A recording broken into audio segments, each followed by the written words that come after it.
Hey everybody, welcome to the Jim Masters Show live. How are you and you and you and you? Everybody all around the world with our international entertainment lifestyle talk show series. It is Sunday evening here. We are Eastern time zone in the greater New York City area. We broadcast in the United States of America between New York and Boston here in the greater New York area along the southern New England coast. And we welcome our international audience. This is amazing. We have so many people who've been watching this show and telling me they love tuning into the show. They like the inspiration, the positivity, the light feel that we have. We don't get into anything that's too crazy. We do have deep, inspiring conversations as well, all with a positive bent, unifying, bringing people together, also entertaining too, with so many incredible performers and artists and friends from television and film and music, Broadway, Hollywood, comedy, science and nature, health and wellness, inspiration, culinary arts, authors, you name it. We've also gone on location together. We've done food shows. We've done just about everything you can think of, nostalgic shows, and the list keeps going on. We are booked with guests all the way till now the mid-December time, which is really amazing. We actually have some guests already booked in January, and they're booked every single day, every single night. Some of them are 2 shows we have per day. And it's amazing with guests literally from all walks of life, fields of endeavor, wealths of success, with great stories to tell, and some of them entertaining as well in terms of being performers. And it's just cool to have you here watching exclusively on our YouTube channel right now at Jim Masters TV. This is an exclusive on YouTube this weekend. And if you haven't subscribed to our channel, hey, we invite you to do that. It's Jim Masters TV. That's what you're watching right now. Subscribe to it so you don't miss any content. Click on the notification bell so you don't miss any of the episodes of the Jim Masters Show Live Entertainment Lifestyle Talk Show series, but also some other cool content that we post on our YouTube channel as well. We welcome everybody from all around the world. Spread the word. Continue to tell everybody as we continue to build this amazing community here on our show. Again, bringing back the lost art of conversation with lots of viewer interaction as well from all around the world. We toast you and you and you and you in my New York Mets official wine glass, which was a spectacular birthday gift from one of our great viewers, Lovedies, also dear friend in New York City, Kathleen Walker.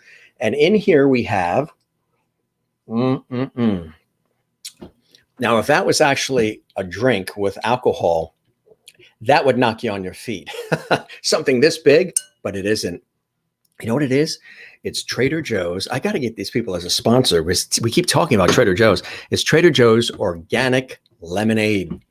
And it's cool and refreshing. Those of you on the Facebook page at Jim Masters TV saw that we were out along the coast earlier today with family and friends, masks on, social distancing, and we were along the beautiful coast, and it was really beautiful today. Really gorgeous New England fall day. The sun was brilliant. It was about 72 to 75 degrees. And we went for a walk along the coast, and it was really, really nice. Hope you had a good day. If you didn't, hey, you know, this is the place where we're going to put smiles on your face. We've got an extraordinary guest that's going to be joining us in just a second. You've probably seen some of the previews and the promotion that we've done on YouTube and Instagram and Twitter and Periscope and Twitch and Facebook, all at Jim Masters TV. Very, very special guest that's joining us here, and we're so honored to have her here on the show as well. Her name is Jennifer Cobb, and she is an amazing individual in so many different ways. Of course, yes, former NFL cheerleader, but she has taken all of her experience and turned it into something that's truly a joy and a blessing for so many people. She is the executive director and founder of Team Gateway to a Cure, which really supports in a beautiful way research and treatment and so much more focused on Parkinson's disease. And she has a wonderful story attached to that. But in addition to that, she is involved in so many other things. She's a real go-getter, but she's also a person who gives back to the community. And we're excited to have her here. Going to welcome some of our viewers, our lovedies, as everybody calls themselves here on the show. There's my welcome to you on YouTube watching tonight. So you've got your host welcome, and there's Dante CD watching from San Diego, California, here waiting for Liberty Hall door to open. The door is open, our friend here, and begin an incredible event. Thanks for watching in San Diego, Dante. Mary Bishop is here from Pine Island, Florida, USA. Hello, Jim, Jennifer, and the Lovelies. Rain and windy in Southwest Florida tonight. You've got the remnants of Tropical Storm Eta, or Eta, that is hanging around South Florida. We wish you guys well there. Rough weather in South Florida today. And Wozniak, good Sunday evening, Jim and everyone. Just want to let you know that Jennifer and I were chatting before we went live on the air. She's a fan of our show. She watches the show, and she said so many people love this show, the positivity and just the way we do it. I think that's cool. I've been hearing that from so many people, and it continues to grow and grow and grow. And as you guys know, I do this for a living professionally as a television and radio personality and host and presenter, journalist, actor, writer, producer, voiceover artist, narrator, stage MC. And we created this show about 27 weeks ago, every single day, just about 180 episodes plus. It's amazing. Kathy Short here. Happy Sunday, Jim and Lovelies from unusually warm Cleveland, Ohio. From South Africa. Hello, Jim and everyone. Hope you had a great weekend. Absolutely. And the weekend continues right now. Good to have you here, Juanita. From the Netherlands, from beautiful Holland. Willie is here. Hello, Jim and everyone. Have fun. It's good to see you, Willie.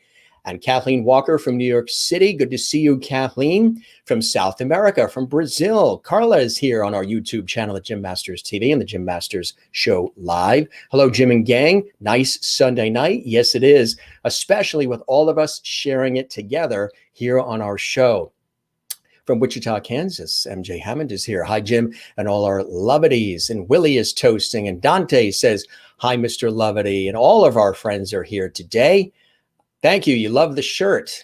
It really pops on TV, doesn't it? The color. Love the shirt. I know it looks sort of pinkish a little bit. It's actually orange. It's actually a bright orange, but it's looking sort of, it's cool the way it looks, at least from what I'm seeing here. Windy and cold we are in South Africa. Nice to have you with us. Mary Bishop as well. Nice colors. Thank you very much. Christine in North Carolina says, good evening, Jim and Lovely friends. We welcome Jennifer Cobb to the show tonight. Looking forward to a great conversation in Lovely Hall.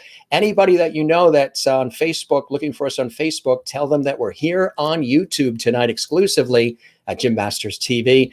And Dante welcomes Jennifer to Lovely Hall as well. And we're going to do that. And so excited again to have her here on the show. I just want to tell you a little bit about her and her incredible background. She is absolutely amazing. Born and raised in Chicago, she started working as a dietitian at the St. Louis Children's Hospital, as an ambassador of the NFL, as a St. Louis Rams cheerleader from the inaugural season when the Rams came to Los Angeles.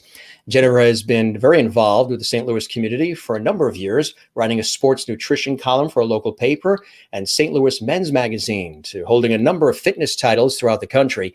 Jennifer has dedicated her life to educating people all over the country on healthy nutrition and fitness. She became involved with the Michael J. Fox Foundation years after her own dad, Ty Cobb, had been suffering from Parkinson's disease.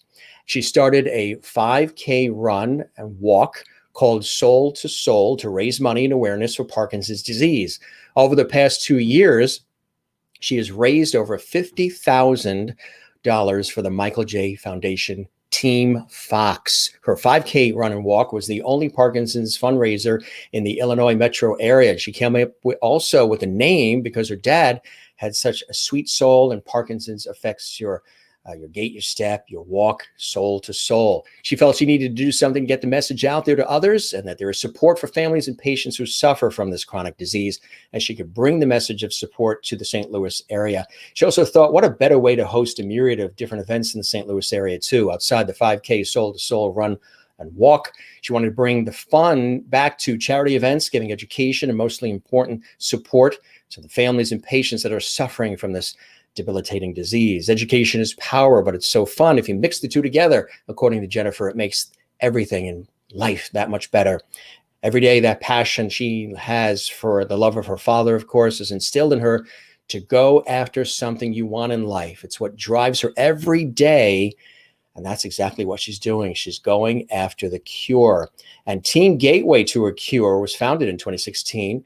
diverse group of members from all backgrounds who came together with the same goal in mind, committed to helping raise money for the Michael J. Fox Foundation and the Muhammad Ali Parkinson Center. Many of the members share the passion for helping because of being directly affected by Parkinson's disease within the family. It's really wonderful having her here. Again, we've got some amazing pictures. We're going to show you some of the incredible events that she's been involved in over the years too. But it's my pleasure to welcome her live on the show. And she really went through heroics to be with us, because where she is, she just moved into her new digs only 48 hours ago. So the Wi-Fi could be a little funky, but hey, she's here and we're happy. Jennifer, welcome to the show. It's good to have you with us.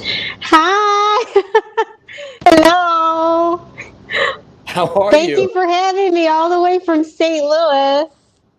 Isn't that cool? And you just moved in like 48 hours ago, right? I know, I did. I think I had my second night's sleep. And I'm like, oh, I'm not going to let you guys down. I'm committed. I'm showing up no matter what. Whether we have a little bit of a static or not, I'm here to support all these people out there. So, yeah, thanks so much for having me. This is great. Can you hear me okay? Yeah, just a little bit of a hiccup of a sound, but that's fun. Sounds, okay. Sounds good. So you're a fan of the show. You've been watching the show, and a lot of people are telling you they're enjoying it. I really appreciate that. I got to tell you, Jim, you rock. You do. I mean, you put on so much amazing content from all over this. I mean, from one end to another, from, comedians to food, artists, just all walks of life. And I tell you, the common denominator with all of this is there's someone out there for everybody. And I love the diversity of the guests and the talk, all the different subjects that you speak about. And it really shows a tremendous amount of respect for you as a talk show host, that it's not just subject to just one area like sports or entertainment. It's everything. And I'm so honored to be here tonight, not only to talk about a daughter, myself, an adult child that lost my dad, and have watched him over the years battle this debilitating disease of Parkinson's, but also the other side, the silent cheerleader behind the scenes, and that's the caregiver. Yeah. The one that doesn't get recognized, the one that doesn't have fundraising for, the one that doesn't have those 5Ks or the fancy dinner auctions that raise money for them. And they do it every day. They get up, kiss their loved ones on the forehead, make sure their bellies are full of food, drive them to and from their doctor appointments, and do it every single day without complaining. And that's the caregiver, the second patient, the ones that don't get recognized. And I'm one of them. And my foundation really, really focuses their efforts on that, the caregiver support. And that's what's important. And again, I mentioned in the introduction, you've really got so many things that you're involved in. Former NFL cheerleader, of course, St. Louis Rams, founder and executive director of Team Gateway to a Cure, VIP Fox representative for the Michael J. Fox Foundation and Muhammad Ali Parkinson Center. I mean, it's absolutely beautiful work that you're doing. Tell us, we'll go back in time first before we go into the involvement with Parkinson's disease, your involvement as a professional NFL cheerleader, and even before that, what were some of those passions and those inspirations that encouraged you to go into performance and to entertaining people and putting smiles on their faces that led to you being a professional NFL cheerleader for the St. Louis Rams? Yeah, so a little bit about Jennifer. So I born and raised in Chicago. My background is gymnastics. I did cheerleading in junior high, high school, and college. And as you know, college cheerleading is a lot different than the NFL professional cheerleading. Professional cheerleading is a lot of dancing. And after graduating from college, I moved to St. Louis and worked at Cardinal Glennon Children's Hospital. And I was actually driving home from work one day, and I heard on the radio that Mrs. Frontieri, who the owner of the Rams, was moving the Rams from LA to St. Louis, and she was hosting open auditions. And I thought, dancing's not my background, but you know what? I'm going to give it a try. And if I go in there and I have fun trying, at least I'll come out making some friends. So I went in, and I got to tell you, Jim, I walked into this room, and these women were just beautiful, just well accomplished, amazing dancers from head to toe. And I thought, okay, there is no way I'm going to make this. But you know what? I'm going to have fun trying. And so one cut led to another cut, led to another cut. And the end result was I was selected. And I want everyone to really, really understand that the selection process with a cheerleader, an NFL cheerleader, is extremely, it's very, they take it very seriously, just as much as the selection process of an NFL player. Because you can walk on the field and you can have the fastest 40-yard dash, but you still have to be a representative, an ambassador. You have to be able to have the camaraderie with other teammates. You have to be able to represent on the field as well as off the field. You have to be able to get along with the coaches and be coachable. You have to be able to, have a charitable heart. And so the selection process with the player is just as important as the selection process with a cheerleader. And they take it very seriously, because at the end of the day, when you retire and you hang up your football helmet or your pom-poms, you will forever be a representative of that brand. And so they take it very seriously. And so even though I was selected as the top 50, 60 girls, you're still being watched at practice and during summer camp. And you're putting in 15 to 20, sometimes 25 hours of practice, even before you show up on the field on Sunday morning at 7 a.m. field time call. And you practice 2 hours before the game, go back for hair and makeup in the locker room, and on the field at 11:30 for a tunnel.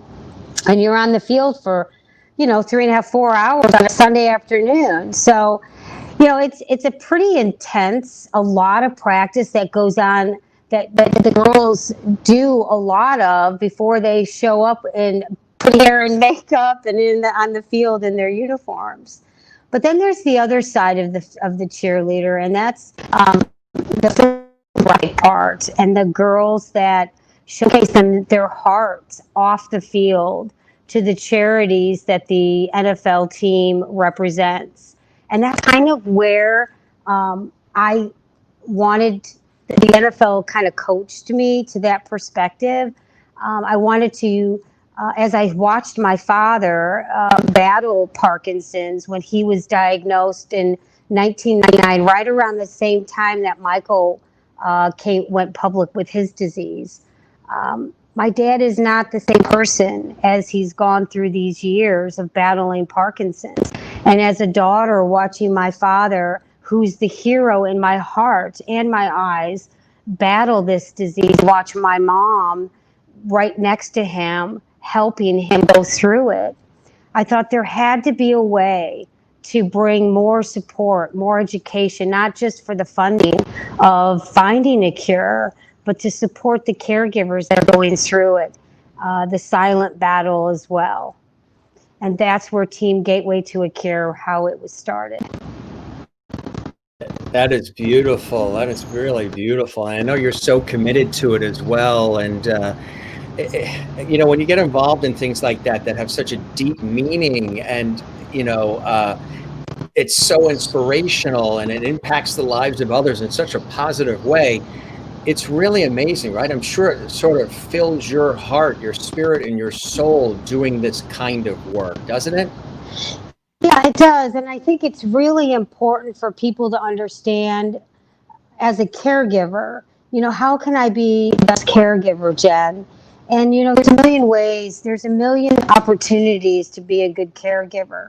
And most time we often dive into the caregiver role as trying to be the savior, the hero, the God Junior.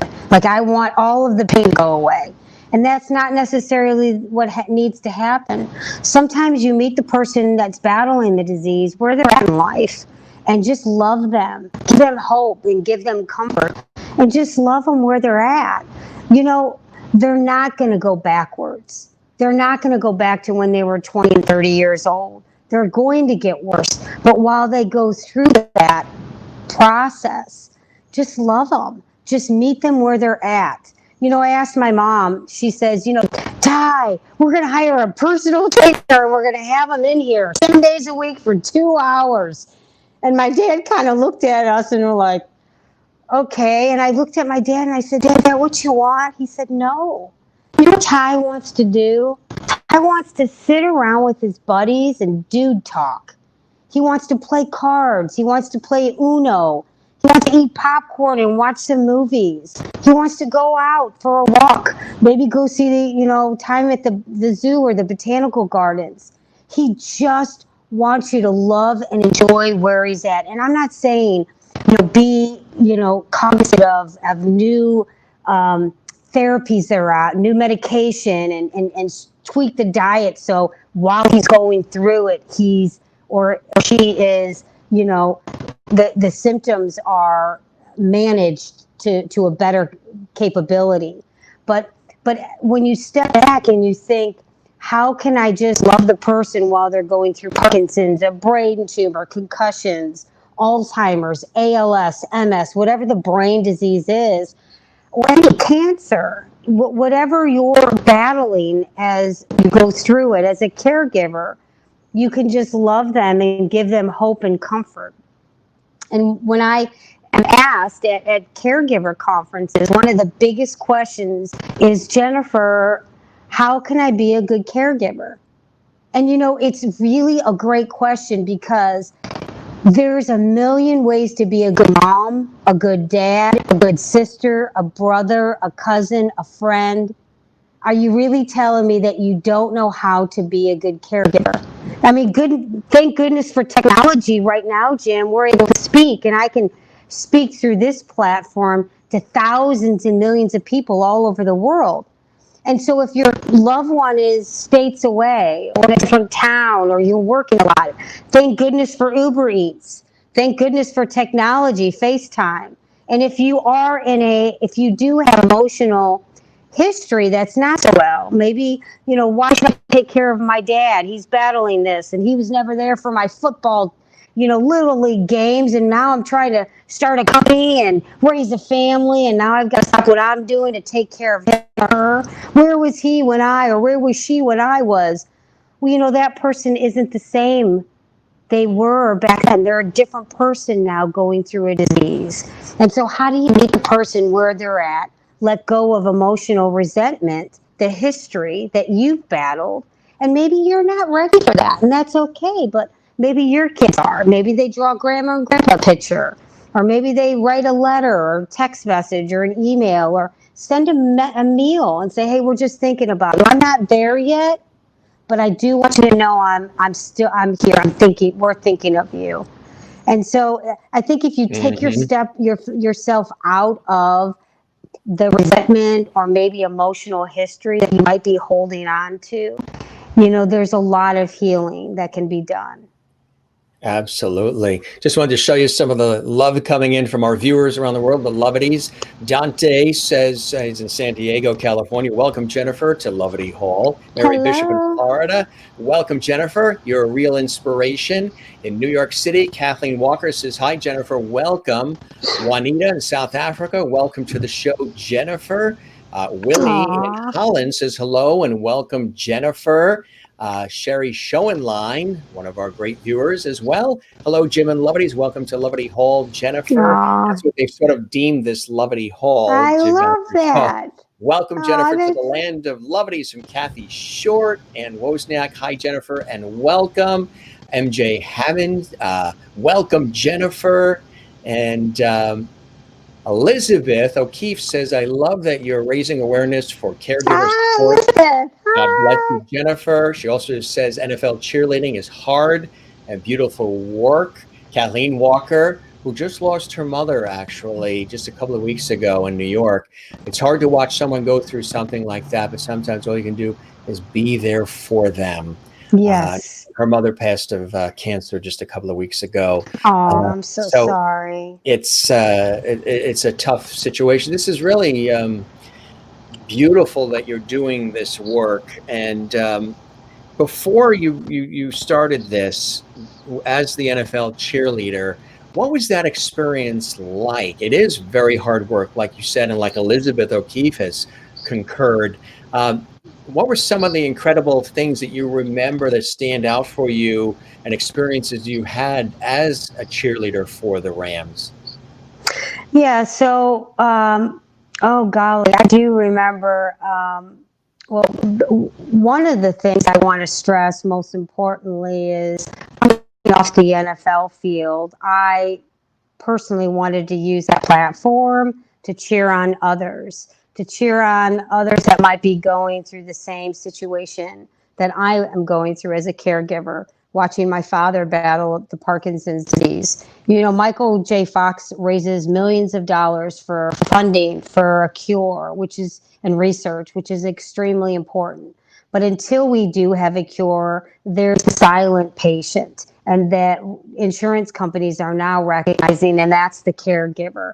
And that's where the Muhammad Ali Parkinson Center came into play. I was honored enough and the joy to have met Lonnie Ali, Muhammad's widow, and she gave me a tour of the Muhammad Ali Parkinson Center, which is attached to the Barrows Neurological Institute out in Phoenix, Arizona. And many listeners may not know this, but Muhammad's legacy was 100% committed to the caregivers. If it wasn't for his doctors, his support, and the loved ones that are at home caring for Muhammad, he would have not been going through the disease to the capacity of having hope and comfort, which I spoke of. And one of the things that I dealt with when I was with the Rams on the field is I wasn't the strongest dancer on the line on that field. But what I did showcase is the joy and the passion and the love I had for the sport of football, and to have that feeding from the energy from the crowd, that it allowed me to bring the excitement that I had in my heart and that they had in their heart to what was going on the field. And I do remember, Jim, it was the second year I was with the Rams, and I was invited to go out to Maui, Hawaii for a fitness contest. It was Miss Super Fitness, and I didn't know how to swim, so I hired a swimming coach before I went out there, because some of it was swimming, running, an obstacle course, and then a fitness routine that was choreographed on a stage. And being that I didn't know how to swim, I got last place in the swimming event. I got first and second in all the others. And I came back as the fittest woman in America when the Rams were the worst team in the NFL.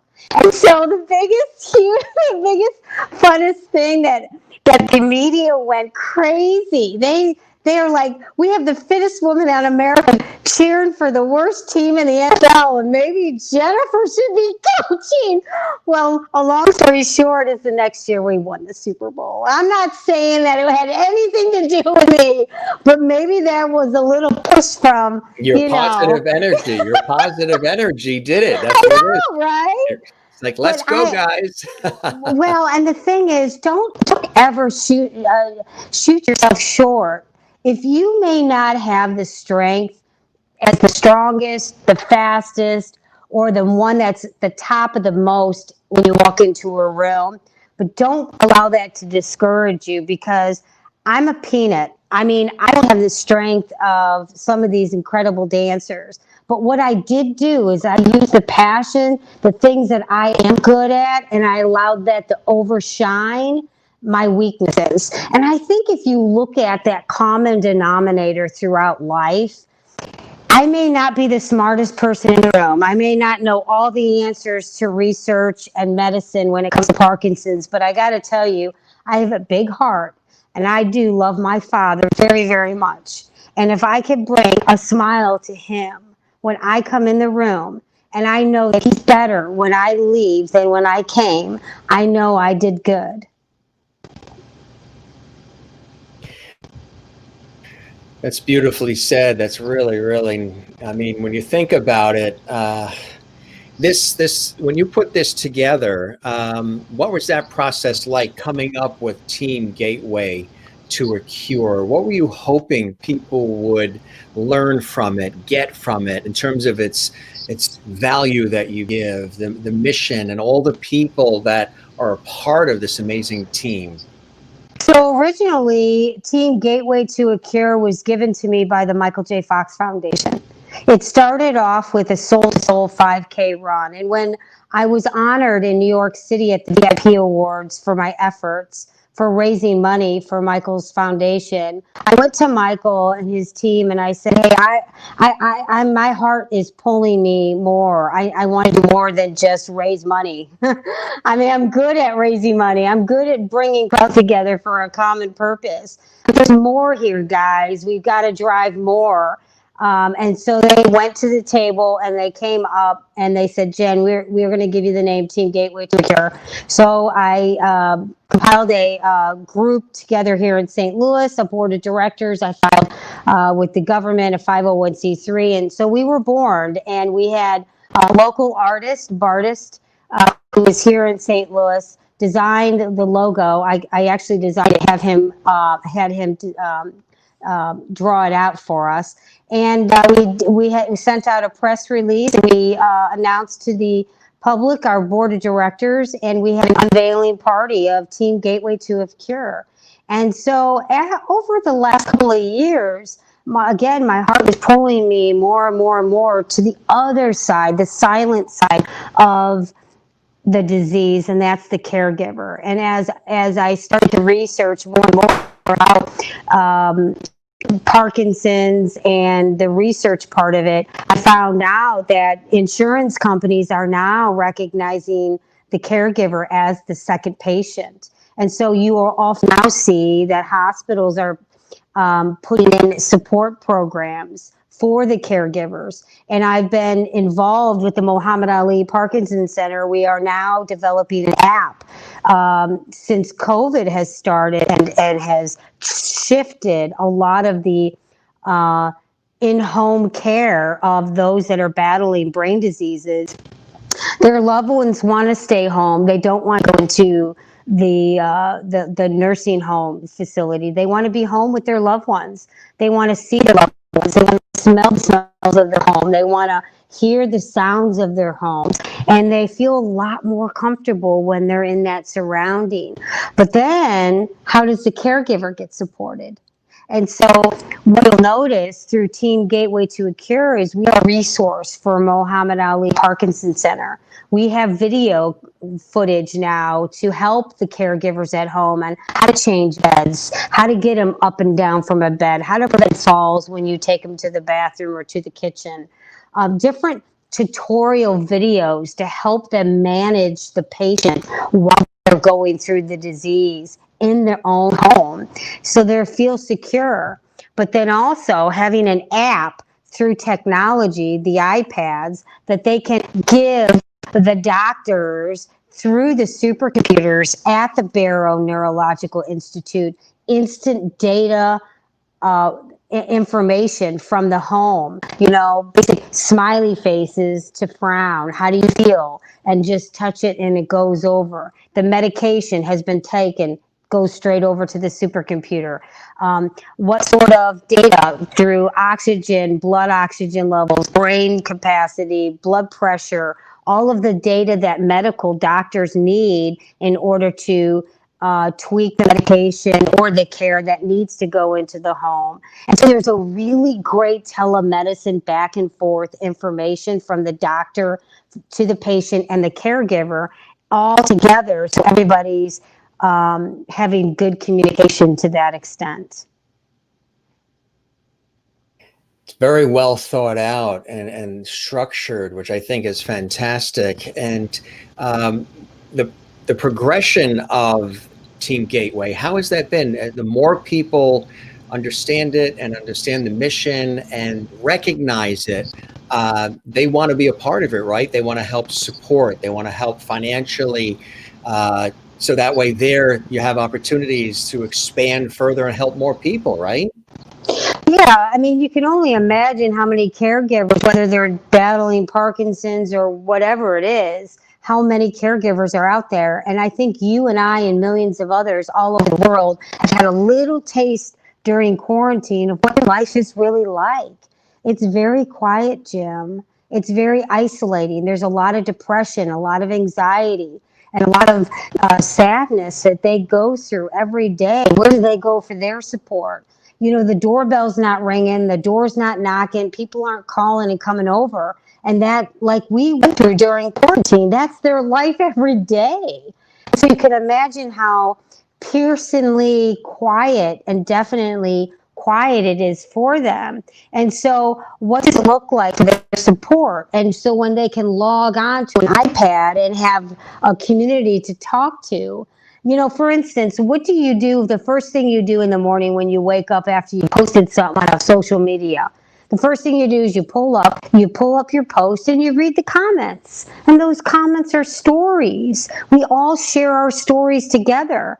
You know, when my father finished his workout at the YMCA and he grabs a shower, picks up his duffel bag of clothes and heads over to the coffee station, maybe sneaks a donut or two. And you know where he goes? He walks over to that round table where all the fellas are sitting. And they're sitting there and they're dude talking. They're sharing their stories. And sometimes they listen to each other's talks more than they do doctors. I'm not saying that doctors' information is not important. It is. It's very important. But when you're going through it together and you both have commonality and you both understand each other's language, it's like women. When we get together, we sit and we trauma bond. We talk to each other about the traumas that we are experiencing together. And just like the dude sitting at the round table, my dad and his buddies, they're going through life together. They're dude talking, they're trauma bonding. And just like Facebook, Instagram, the comments, those comments are stories, just like your listeners right now on the bottom of the screen. Those stories, people understand, Jennifer. They understand what I'm going through. And that right there is healing. Those stories are connecting all of us. And so I started the first part of writing a book, and it's Parkinson's sons and daughters, the stories of the sons and daughters that are going through Parkinson's of their loved ones and other brain diseases like MS, ALS, concussions, Alzheimer's. And I really want to engage those that are going through it to share the stories, because when I listen to someone that's going through something, or if somebody's listening to what I'm going through and they understand it and they get it, there's like that instant connection, like we get each other's language. And I want to go back to those days when we used to stand up and tell a story in front of the classroom, and we all get those stories, and that helps us all heal to some capacity. Yeah, it's so true. Absolutely true. Just want to make mention, some people are hearing a little bit of a clicking and stuff, but that's just, you just got there 48 hours ago, right? Yeah, I'm just sorry. plugged in. Like, but we hear everything you say, just a little bit of a clicking. It's probably some electrical. There might be an outlet or something near you that's interfering with the signal a little bit. Sometimes signals cross. There might be other like electrical equipment in that room or near you that might be, but it's just like a little bit of a sound. Yeah, I can hear a little bit of it too. But it keeps everybody, it's sort of just, it keeps them, tuned in. like a little jolt of energy. Yeah. Which is what you are. You are more than a jolt of energy. Obviously, you've had this, extraordinary involvement with the National Football League and the St. Louis Rams. But then out of that, like you said, you wanted to pivot to creating this. Now, had you thought when you were with the Rams and you were a cheerleader, that your life would take this turn in this way? Did you always know you were going to be doing something in this world that continued to give back to others for the greater good? Was that, I'm guessing that that was always in you, and it just happened to be that the Parkinson's and understanding your father's plight, and then learning about all the others, and of course Michael J. Fox and many, many others, Muhammad Ali, and thousands of other people, just the involvement, the connections, understanding pointed you in this direction, and you've gone in, rolled up your sleeves, all in. But had you, looking back in the early years, had you envisioned ever being in such a monumental and important role as you are in creating this extraordinary foundation that brings light and love and support to so many people at a time when it can be one of the darkest hours for them in their lives? Yeah, I tell you, one of the things that comes to my mind is what drives me is what drives them. And when I get feedback from others, it just feeds me. And over the years, I've had so many people reach out to me literally in tears, sad, sad tears. Like, thank you, Jen. Thank you so, so much for finally recognizing us. And it's so encouraging to me. I'm just 2 minutes next. I mean, we're all in the same boat together of life. And it is just incredible, the outpour of love that we really don't hear. A caregiver 5K, a fancy dinner auction for a caregiver, a support group for a caregiver. If you have, let me know, because I'm the first one to walk it. It is just, since quarantine, people have poured out so much about how important the caregiver is in giving hope and comfort back to the person going through the disease. You know, I had a mom that reached out to me. She's battling cancer. She's a mother of 4 children. She's a single mom, working a job, caring for her children, but she's also an adult child caring for her mother, caring for herself while she's battling cancer, and taking care of her kids as well as her parents. And so caregivers come in so many different packages. I mean, you could be a grandparent caring for grandkids, a single mom like myself caring for my children as well as my father. My mom is caring for my dad. And you can also be a sibling, an older sibling, caring for your younger siblings, whether it's a child with a disability, or you're in a spot at home where you're in that role where you're caring for your brothers and sisters or your family members. And so it's really important that as the role of a caregiver, that we all support each other no matter what we're all going through.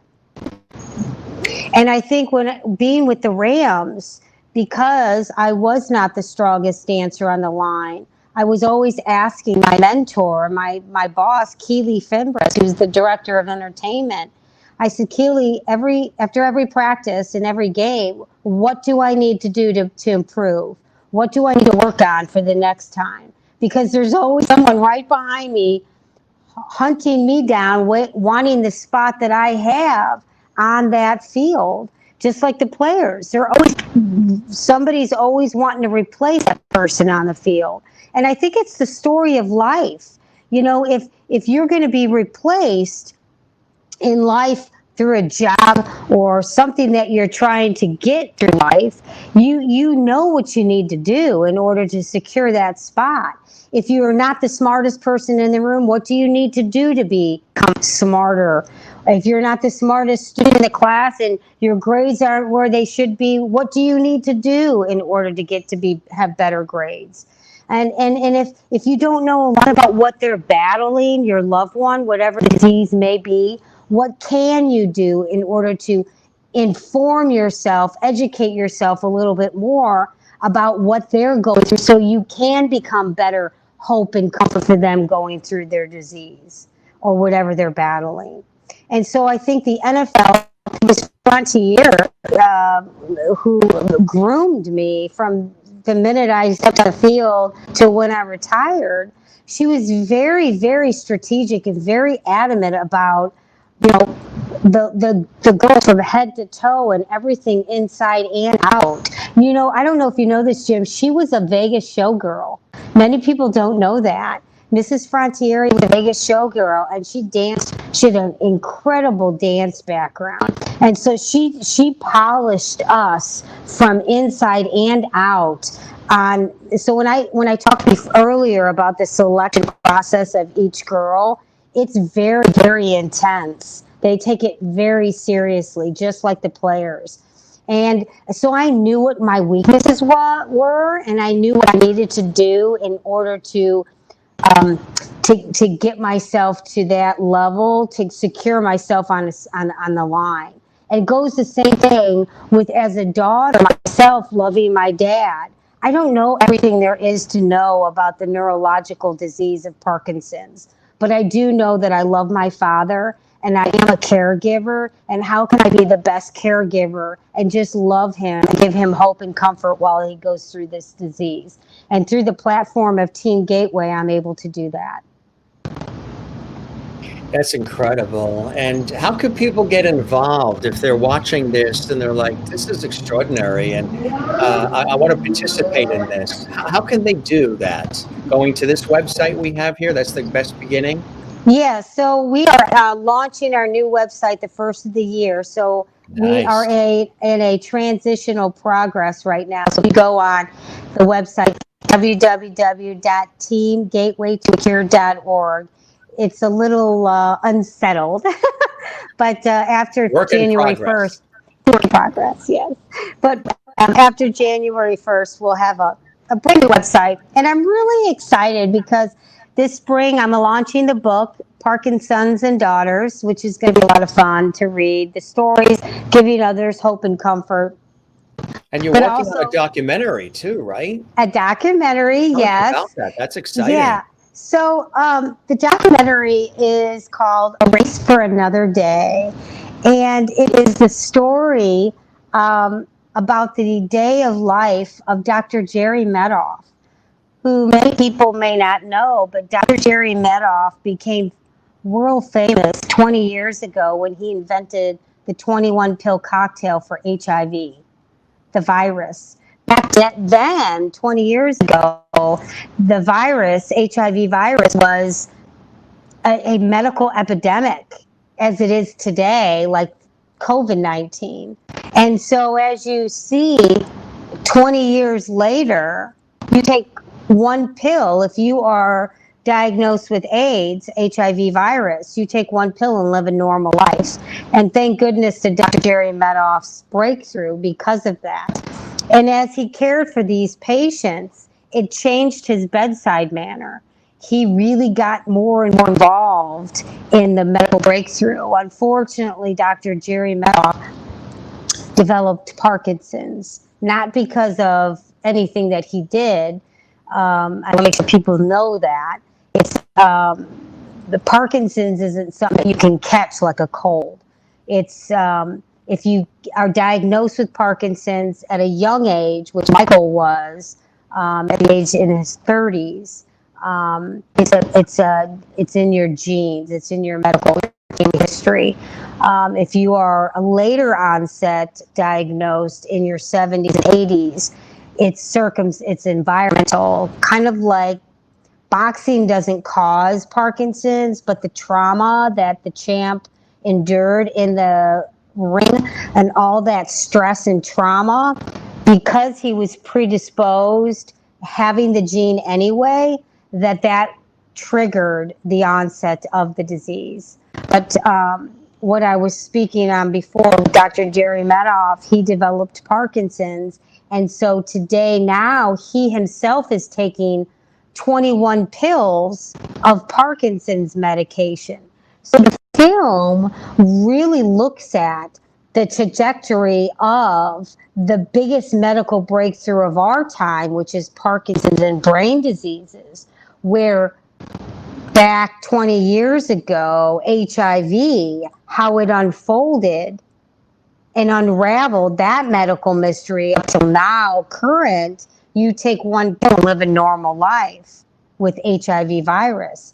And so now, as the unfolding of Parkinson's and brain diseases develops, not only will I be part of this movie as executive producer, but in the movie I'm filmed as a caregiver, and what that looks like to benefit those that are going through the disease and giving them hope and comfort. So a race for another day until we have a cure. What does a race for another day look like in the life of somebody going through Parkinson's? The caregiver is so incredibly important to their life. The medication is too, but until we do have a cure for Parkinson's, how incredibly important that caregiver is into the life, a race for another day of life. Unfortunately, I'm very sad to say that Dr. Jerry Medoff lost his life to Parkinson's. He passed away. And I was there with him the last few months of his life to get to know him and his family. It was an honor to meet him. And now, since then, his passing, we now have medicine that actually reverses the damage that Parkinson's has done to the brain. And so that is a huge medical breakthrough. And I really, really believe, Jim, that in my father's lifetime, that we will have a cure for Parkinson's.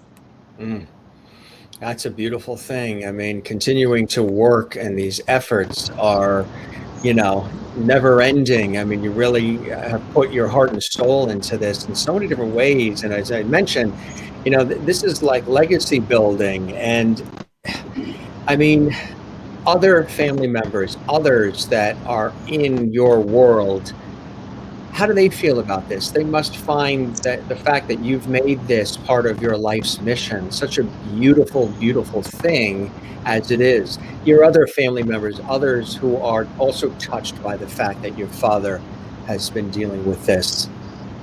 Yeah, it gives them hope and comfort. I think we all together, family is very, very close, and we talk a lot about how we can help each other. I can't always be there for everything, and I don't want to pretend like I'm God Jr. and I'm going to be the hero in the family and save the day. My dad doesn't want that. My dad knows exactly what's going to happen, as well as I know what's going to happen eventually in my life, and others know eventually what will happen to them. But until we get there, I'm going to enjoy it. I'm going to enjoy my dad while he goes through it. And I think each one of us as family members have our strengths that we bring to the table and our weaknesses. Some of my siblings don't have the tenacious personality as I, but I'm not, my weakness, they have their strengths, and I feed off, and we all feed and we bring to the table when we come together as family, and we help feed off each other for the betterment of my dad and my mom, loving them. And I hope that gives others encouragement, others that are going through the same battle in their family dynamic or whatever that looks like. Oftentimes, and I've interviewed in my professional life on television, radio, a lot of caregivers in various different roles. And one thing that I've learned is that oftentimes the caregiver is forgotten because, and rightfully so much emphasis is on the person who needs the care. But all of the stress, the mental stress, the physical stress, the psychological stress of this loved one who, is dealing with these issues that, might not always have a fabulous ending.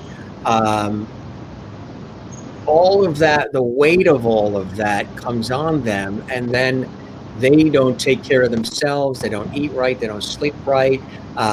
Sometimes they're not able to get to the job on time. Financial strain happens.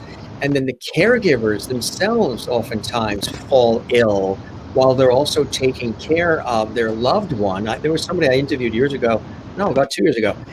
She was in Florida, and she and her husband were dealing with her mother developing Alzheimer's. And as they were caring for her mother, her husband developed it. So now all the weight of the care of her mother and now her husband was all Yeah. on her. And eventually her mother passed first, and then eventually her husband passed first.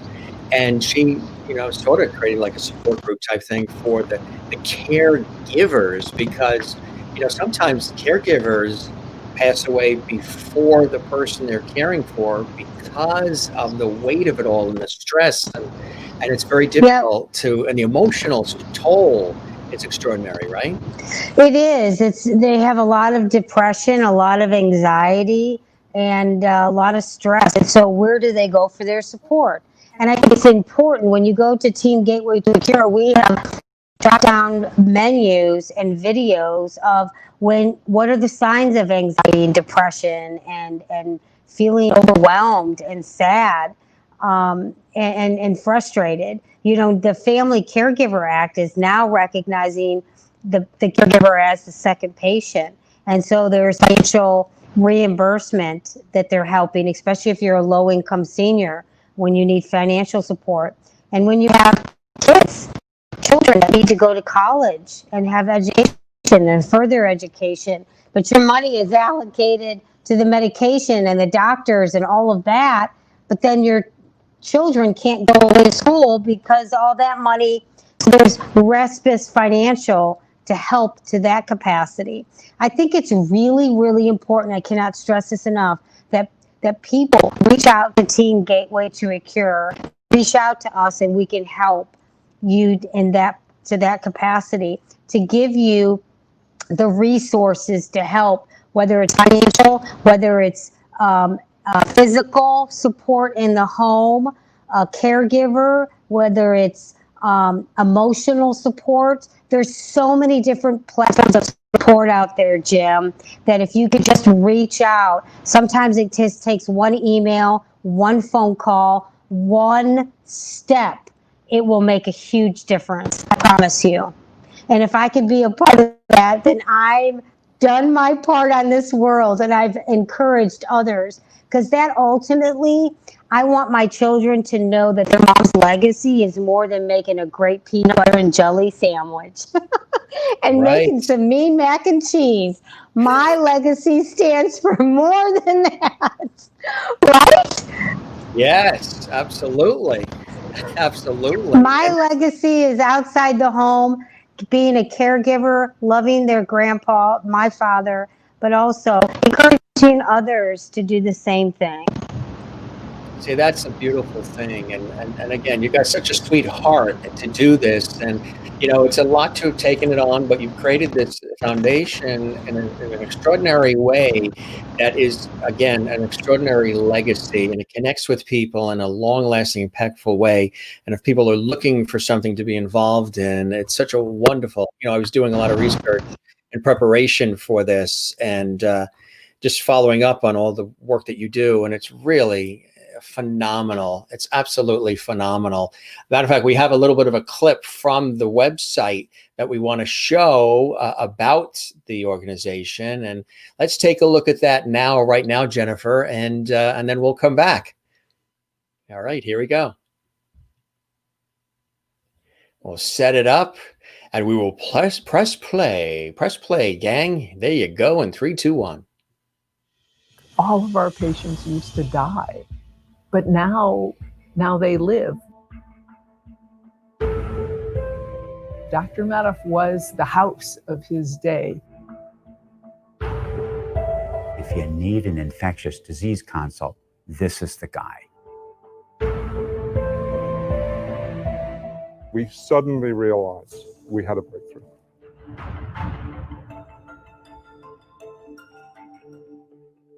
There's only one way of going. You don't go up, you go down.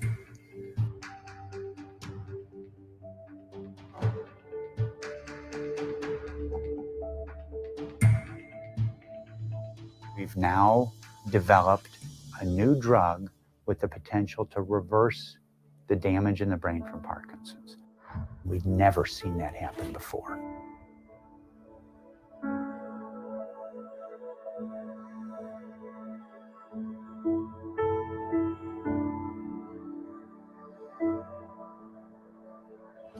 People told me not to take it personal.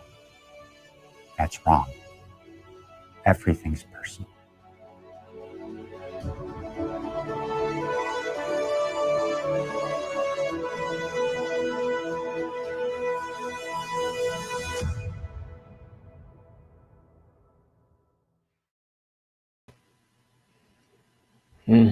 Really, really beautiful. That's that's really what it's all about, right? I mean, that's a beautiful tribute there to, yeah, it it tears you up, I'm sure. Absolutely. We your audio, your sound went out. So we have the video, but the we don't hear the clicking anymore, which the clicking, I guess, was coming from there, but so we don't hear you, the audio. Yeah, no audio right now.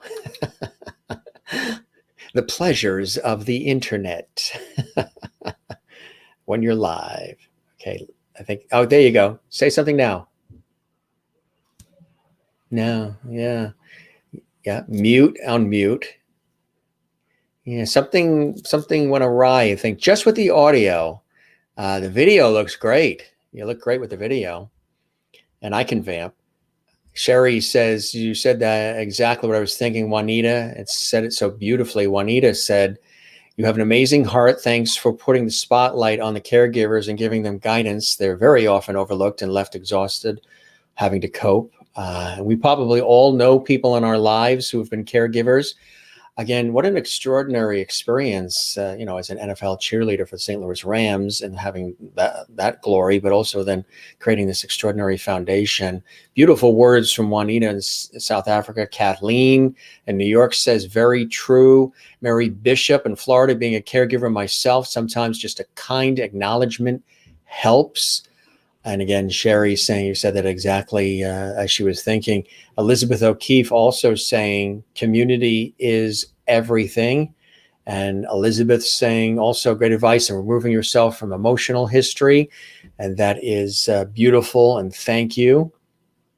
And Christine Clifton, welcome to the show. Jennifer, you're now a Lovity. Thank you for your work and awareness you're bringing to so many people. Let's see here. I'll take you out and then I'll bring you back in, and then nothing, huh? No sound. Yeah, on your end. Something disappeared there. So maybe, yeah, sometimes it's a little bit of a reboot. That's what happens when you're live. Up, there you go. I think I still got the clicking sound. Can you hear me? But now we hear you. Yes. Yeah. Okay. Are you in an area where there's a lot of like electronics or equipment or other equipment near you, like electrical TVs and stuff? TV, those things might be interfering. The TV might be interfering with the signal maybe sometimes. But you're there, and that's what counts. Juanita says, and that was a beautiful video. That's what I was saying. That really was a very touching video. And I know as you were watching it, you were very touched watching it back again, weren't you? Yes, I get teary every time I see that. And when Dr. Perlmutter spoke, it's not personal. Everything is personal. It really is. And I don't really think people understand how incredibly emotional it's exhausting, and there is a lot that you go through, and to know that others are going through the exact same,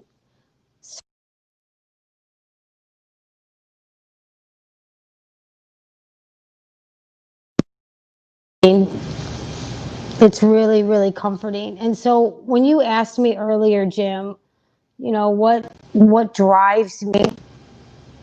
This is what drives me. The fact that I know there are so many millions of people all over that are in the same position I am. And if I can share my story to help encourage others to get up and do it every day, then I've done good for my life. I really have. And I really want my children to see that. And how do the children feel about it all? They must be very proud as well, I would imagine, huh? Yeah, one of the things, my children are in a phase of life where they're a little on the selfish side. And they have every right to be. My daughter is trying to figure out what she wants to be when she grows up. She's a freshman in college. And so I'm giving her the opportunity to investigate what she ultimately wants to do. That's this much of her life, for all of this much of her life, that I'll be able to mentor her. My boys are trying to figure out, they're teenagers and trying to figure out how to survive without getting another pimple on their face. I want to get good grades, and I just want to graduate, and I want to move on. And understanding and having the grace to go through this whole COVID, and their life is upside down and turned around. But make Yeah. no mistake about it, they see. Kids are smart. Children are smart. Teenagers or young adults, they're smarter than you can imagine. They can multitask better than you and I and 100 others behind us. I'm just saying, they see their mom. They know exactly what's going on. And they may not comment right now, but life is a marathon. It's not a sprint. And over time, just like you look at your mom and dad and you reminisce about things that you remember and you recall, and you like to reminisce about when you get older, that because of mom, because of not even a mom or dad, maybe it's an aunt and uncle, maybe it's somebody that was in your family that rubbed you that way just enough to kind of guide you to that just that amount. They get it, they'll see it. And so they may not have the words right now. There's little things that they'll say and little things that they pick up on, and I know, okay, they see what's going on. What is your overall hope for Team Gateway to a cure? Do you have an overall hope? Do you it's based in St. Louis, right? Do you hope to have do you hope to have like other locations? Do you hope that it becomes international? What are some of the dreams and visions that you have for this, and your team has for it with you? Yeah, that's a great question. My hope is, yes, we started in St. Louis. It's where I live. But being that I'm flying back and forth to Arizona quite often, meeting with the Barrows Neurological Institute, Muhammad Ali Parkinson Center, my hopes is, after meeting with their director of marketing, which they're going to change all of that after the first of the year, because COVID has changed a lot of telemedicine now. My hope is to generate the caregiver support nationally. What that looks like is to basically take that formula that they've developed over at the Muhammad Ali Parkinson Center and put that throughout the whole country or international, because caregivers they're everywhere. They're not just here in St. Louis or in Phoenix, Arizona. There's a caregiver in Africa, Australia, New Zealand, Asia, Europe, United States. So I think the common denominator for all of them is supporting and giving them the tools to help combat the anxiety, the depression, the financial burden, all of that, so that they know that they are taken care of just as much as the disease and the symptoms of the disease that the patient's going through. The Parkinsonian community is so incredibly supported, but there's the caregiver on the other side of the Parkinsonian community that needs to be supported, and that's what we're working for. That's amazing. Do you find there's positive news, there's progression, are you finding there's bits and pieces of hope as you go along with the research, with the support, with treatments, with things of that nature, different ways it's being looked at now than even it was looked at 10, 20, 25, 30 years ago, right? Yeah. Actually, Michael J. Fox has the Fox Insight program where you could actually, if you do or do not have Parkinson's, that you can log on and become part of the community, and they can test all of your data, whether you have or whether you don't know if you have, and they can use that data to help their research. And then Muhammad Ali Legacy Program, the same capacity of caregivers. You can log on and learn more about the caregiver program by, if you are a caregiver or not, there's a certain many questions that you can answer just to give just enough data to help that research. So whether you have Parkinson's or any kind of brain disease in your family or not, you can still be a part of the program irregardless. That's wonderful. I want to also show folks that are watching, we welcome everybody watching all around the world to the Jim Masters Show Live. A very special guest, Jennifer Cobb, who's really enlightening us and informing us and really inspiring us through her extraordinary career, a multitude of things she's had an opportunity to experience in her life. Former NFL cheerleader for the St. Louis Rams, of course. That was a whole career, but founder, executive director of Team Gateway to a Cure, as we've been talking about, VIP Fox representative for actor Michael J. Fox's incredible foundation, and the Muhammad Ali Parkinson Center. So she definitely, has her hands full, and she's working tirelessly, in the good name of her father, but wanting to touch the lives of so many others. And, she and the community of support and team and, that web of people that are involved in the organization are there lending their time and talent and support as well.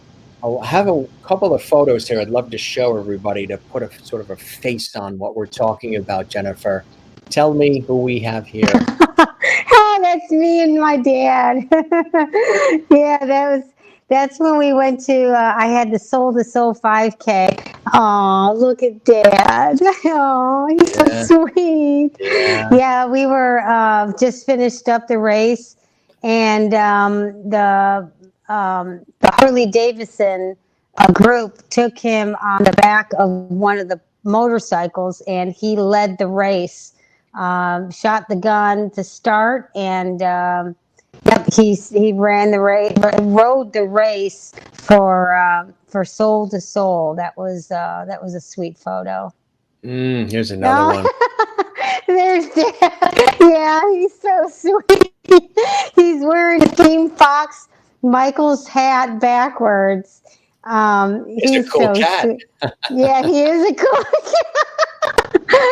Yeah, there he is. Aw, I miss him so much. I know. There's Michael. Yeah, that was at the VIP. Fox, yeah, Michael and my girlfriend, my Rams cheerleader alumni friend, Sharon Rakala Lampy, and we went to the VIP awards where Michael honored me for the fundraising that I had done for him and the Fox Foundation. So that was fun. I would imagine, Michael J. Fox must really love the fact that you're involved with all of this as well, right? And you're doing it out of a place of love, and that's the key. We talk about love and levity and everything on this series a lot with all the different guests, and just me talking with our fabulous viewers from around the world. Sometimes we get into these really cool and informative, educational, inspiring conversations like we're having now. But I would imagine Michael probably is so happy that you decided to participate in the world that you're in now, which is so beautiful, Jennifer. Yeah, thank you. He is an amazing man, and his wife Tracy is incredible. and they have done so much for Parkinson's over the years. And because of his tenacious drive to bring a lot of awareness of what this disease is. I'm really just found out actually minutes ago. I was just told that Putin just resigned and stepped down from his role. He was just diagnosed with Parkinson's, and he's no longer Putin in Russia. Yes. I can't. I mean, the news 2020 is. They just told me about it just seconds ago. Putin just stepped down now. Yeah, yeah. He's just resigned, diagnosed with Parkinson's. And then we had Alex Trebek die this morning of pancreatic cancer. Yes. Extraordinary class act, and I'm going to do a little tribute to him at the end of the show. And being a host and television host myself, yes, what a class act! And we lost somebody who was actually a dear friend of mine, Regis Philbin, earlier in this year. Tom Kennedy, who also hosted a lot of game shows and very well known. But the way Alex handled it all and was so open and so public about it, and the authenticity of, I have very bad days, I have depression, there's times where I've said, take me out now, but then I look at my wife and my children and how it would be unfair to them. And then he also, which I'm sure you can relate to, like with your father and others that you've met, whether it's cancer, Alzheimer's, or a car accident that can happen where you're now taking care of the loved one, or anything, a stroke, Parkinson's, where the individual who is experiencing the physicality of everything that's happening feels like a burden on the individual caring or the family at large, and doesn't want to do that. So sometimes they'll even give up because they don't want to burden the other person. And Alex Trebek had even shared that there were times and moments, usually when he came back from chemotherapy, because that really knocks people out and it does a lot of different things chemically and all.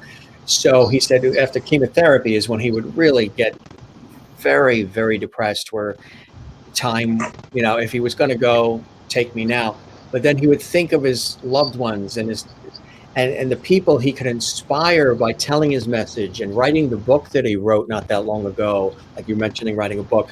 All of these things that now that we have unfortunately lost him at the young age of 80, what a beautiful soul, what a legacy, not just as this incredible game show host of Jeopardy and all these other shows and everything he's done in 50 years of in television broadcasting, but also what he did in the last several years, sharing his experience, helping people sort of through coping with illness and loss and potential loss. Yeah.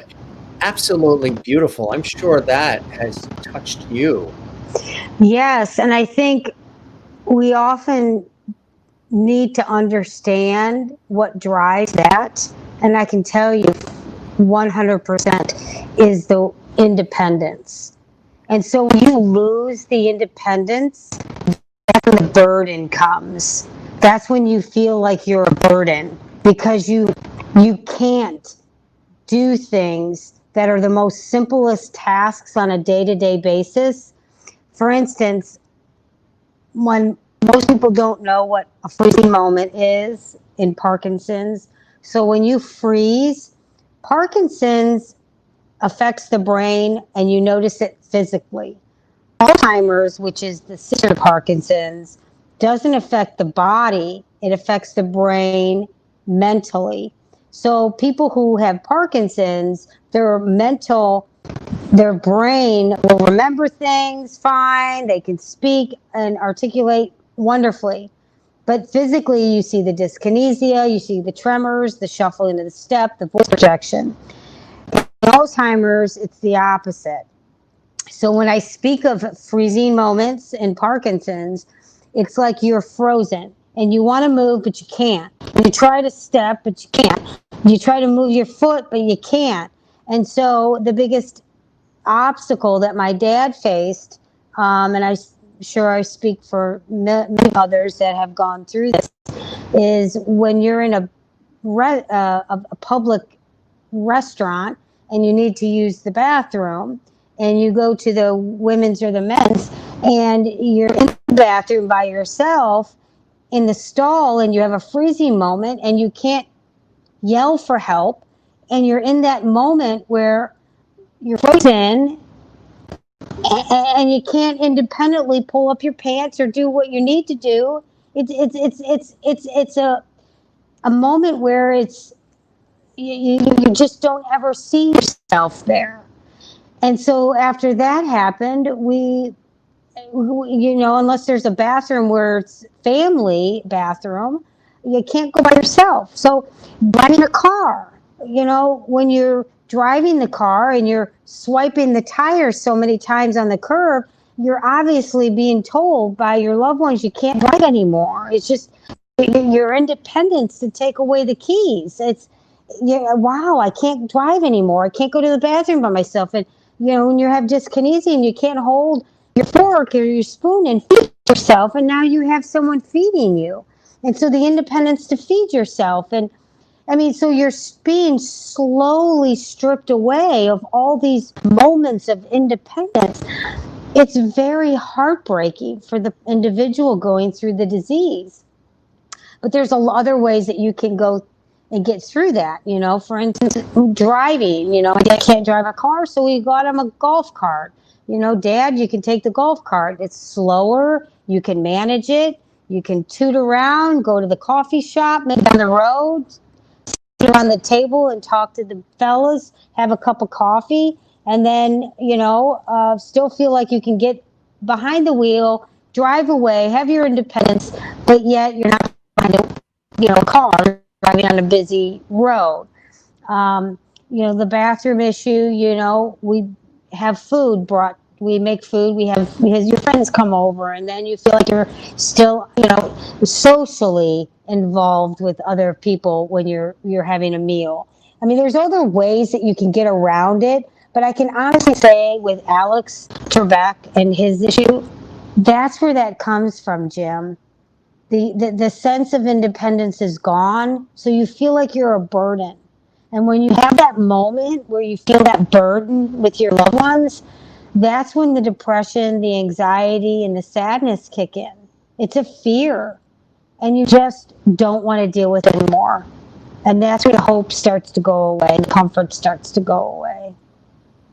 Yeah, and that's where having folks like you and the people that support the work is very, very important, right? Because this gets really to the core of emotion and the depth of what we're experiencing when this happens, whether it's us, ourselves individually where it's happening, or it's watching it happen to somebody that we truly care about. And it's somebody that, has loved us all our lives, and we love them and we support them. And now to have to see this happen.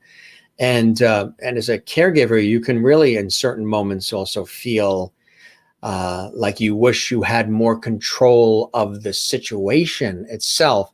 There's only so much that you can do, but you sometimes can't control the inevitable. You just have to work with it and be positive and try to lift and find the support of other caregivers too, to lift each other up. Because as you're trying to continue to cheer up the person that's struggling, you need to be boosted, you need to be refed, you need to be re-energized and reconnected and plugged in, so you can continue to, kind of like something that I've always had to learn. It took me a long time, we've talked about it on the show, it took me a long time to realize in life that, because I tend to be a caregiver type, running to the aid of everybody. My family's like that, stopping me, running to this person, no matter who they are, and putting out their fire and saving them and all of this. So I understand all of this. And to the point where sometimes I even forget to put the oxygen mask on myself before I put it on other people.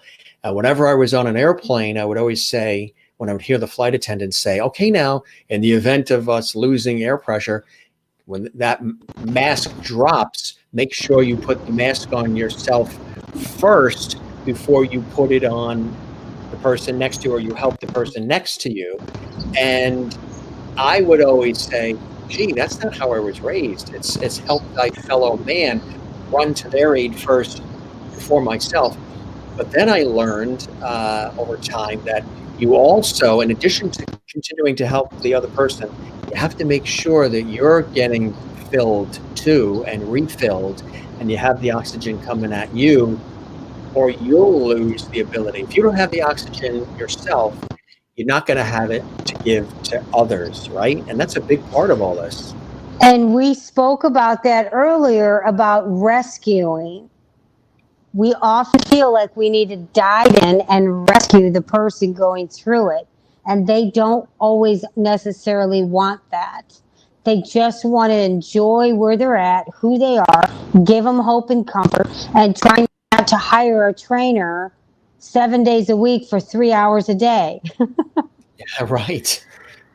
Yeah. Ty doesn't want to do that. He just wants to drink his smoothie, maybe play Uno, watch a movie, eat some popcorn, and just reminisce about old days and just enjoy who he is while he's going through it. And if you can keep that formula, that very simple formula, I promise you, all of that is just a sigh of relief. Yeah. Yeah. You've shared some of that, but what are some of the other things that you have learned as well, even about yourself through all of this experience? I would imagine there's a courage, there's a resilience, there's a strength within that has also risen to the occasion, to meet the occasion, that might have been tapped into and strengthened through all of this, because you have to be strong in so many different ways, shapes, and forms. What are some things that Jennifer has learned about herself through all of this process?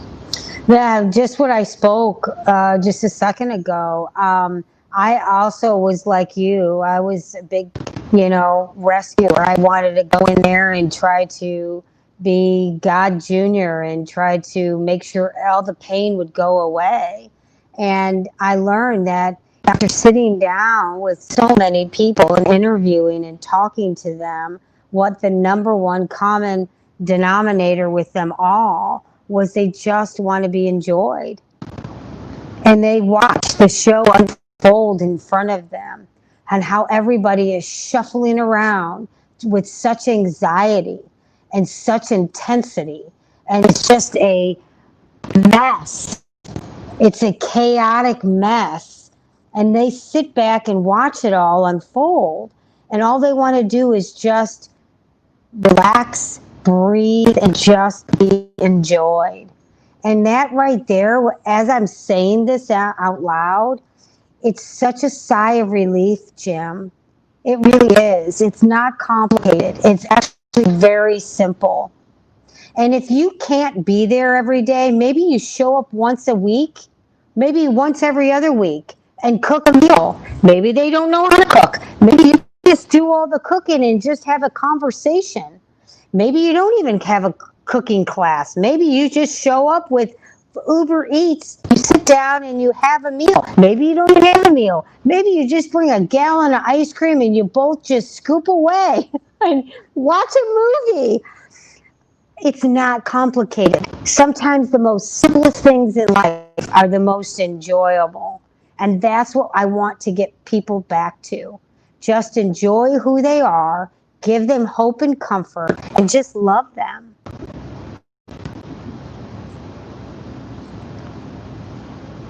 That's really what it's all about, and cherish every moment, and let them speak and let them vent. Don't try to stifle them or control their words or control their fear or their expression or any of that. Because some people do try to do that too. I would imagine they try to sort of like downplay things, and the minute the person is trying to express themselves, you sort of kind of like, oh no, don't think that way, or don't say that, or don't and they want to express themselves. They want to be heard. They need to be listened to and appreciated. And like you say, they just want to sometimes have that scoop of ice cream, and they're good with that. They don't need the world reinvented.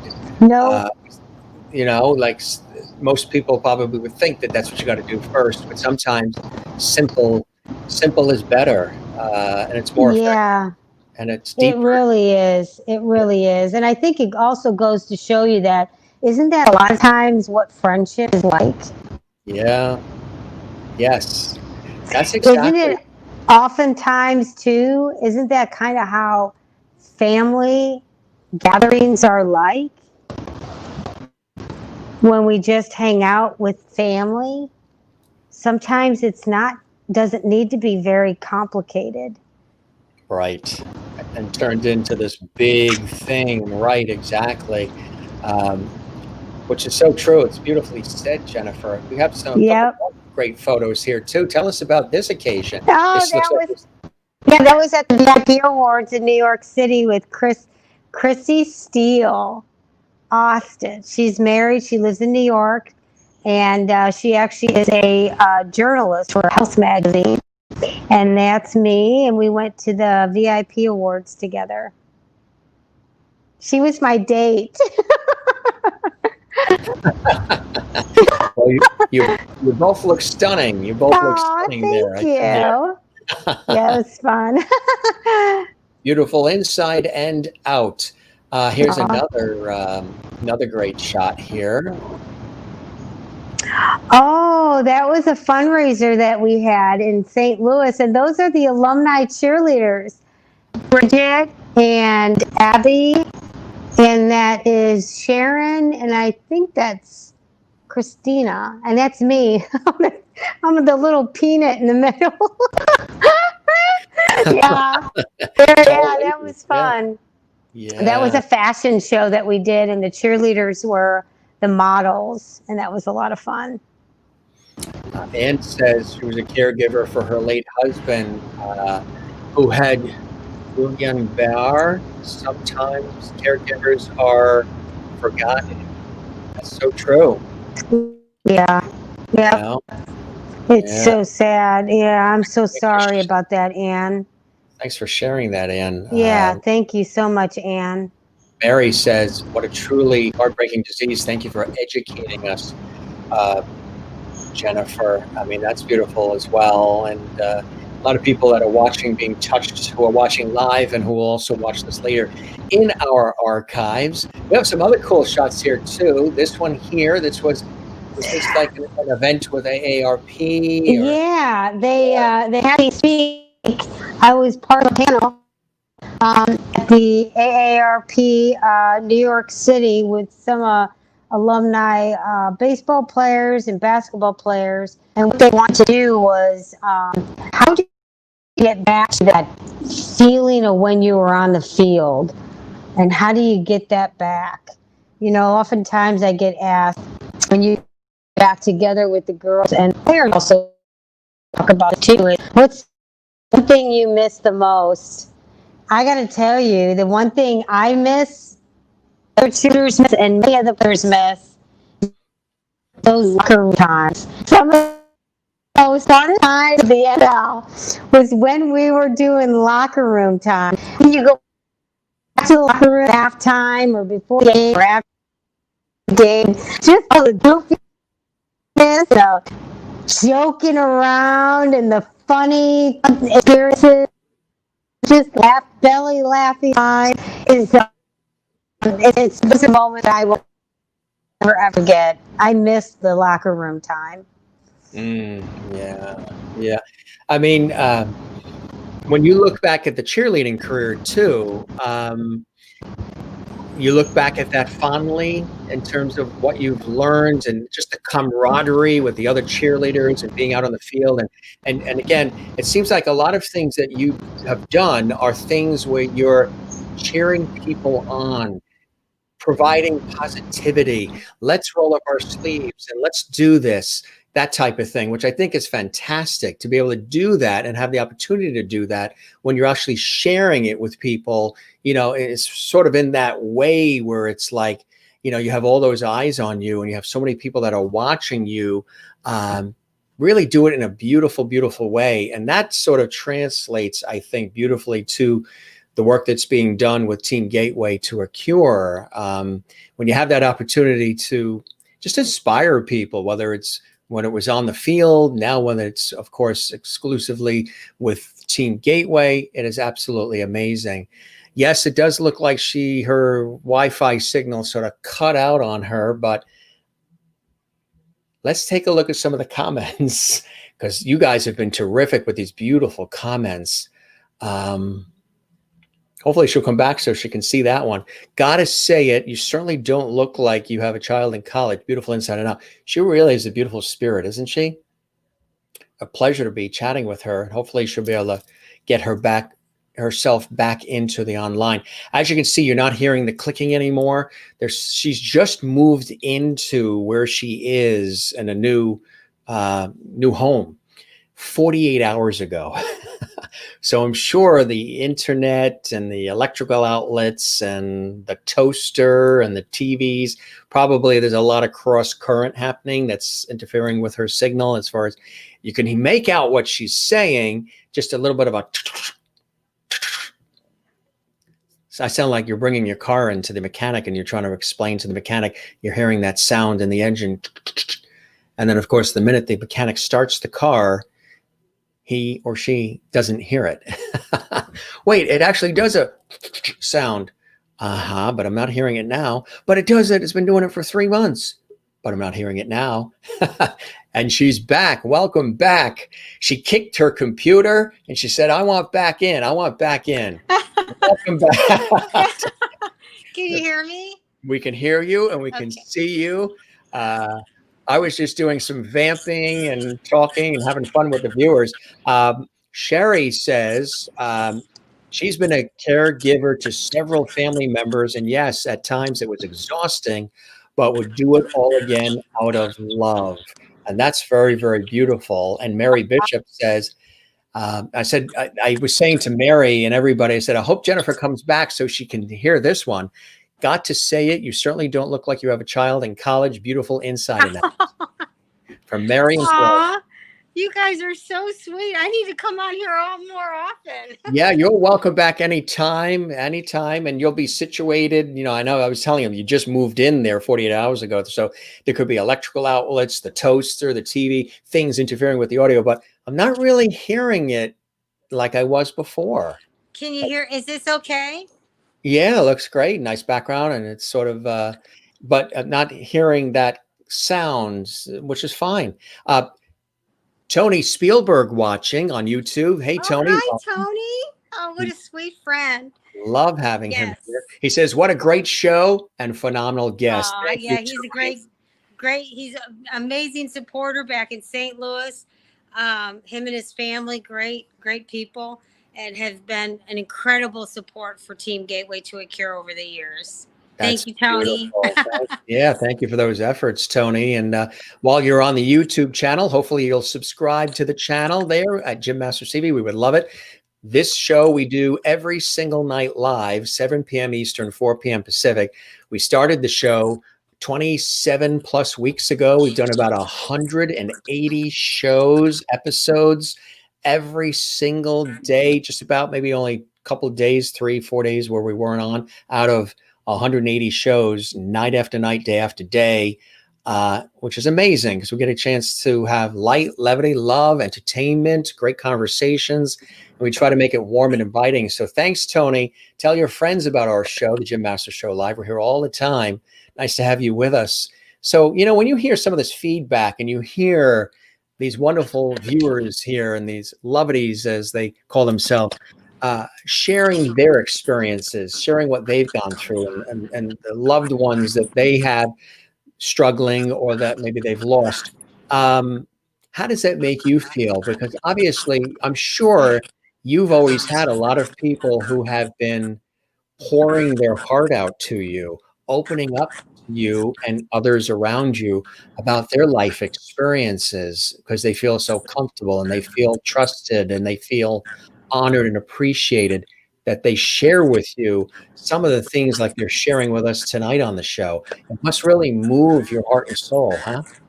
Yeah, I have a dear friend, Mark, who I spoke with. He's a pastor here in St. Louis at one of the churches, a dear friend. And one of the things that he has spoke so kindly to me about is, what are you here for? What is your service?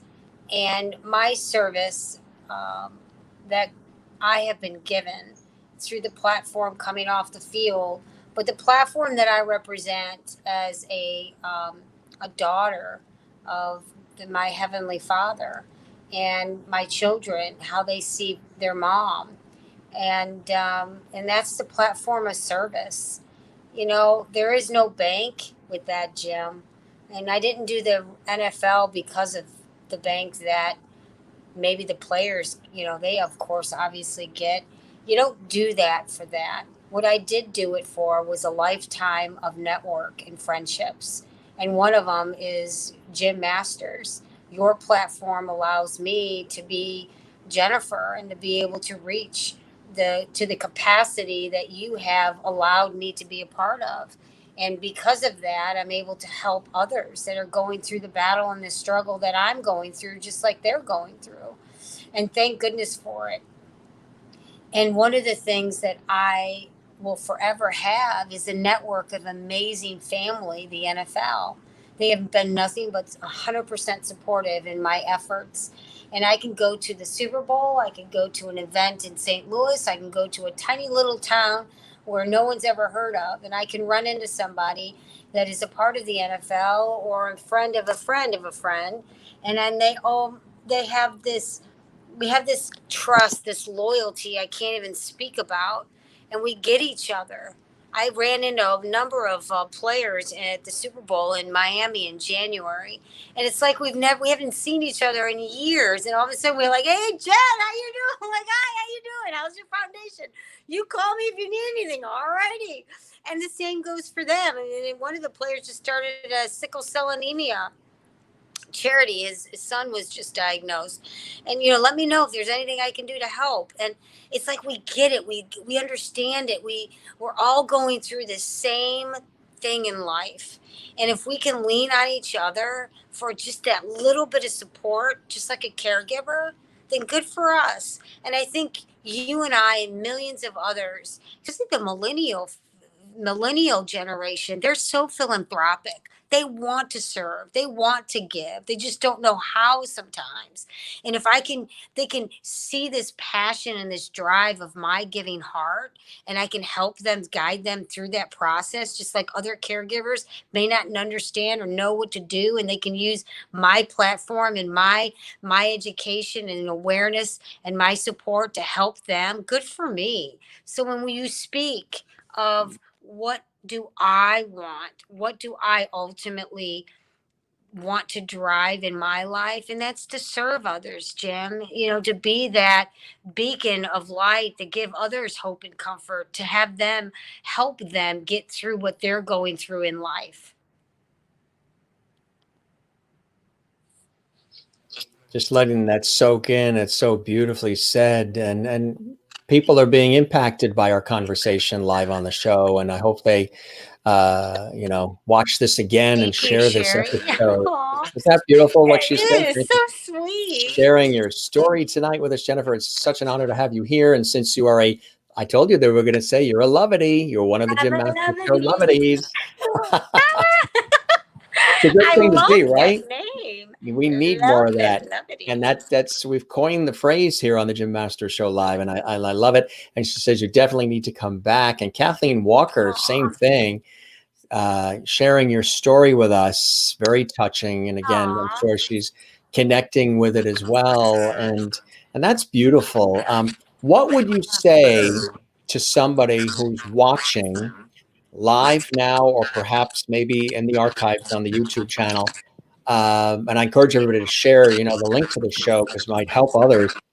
To somebody who's struggling right now, maybe, especially we have this added situation of the pandemic, adding on to something that they're already going through with Parkinson's or something else that's happening in their life, what would you say to somebody right now to speak to them, to reach them, who might be really struggling right now, whether it's the person that's going through the physical situation or it's the caregiver or both?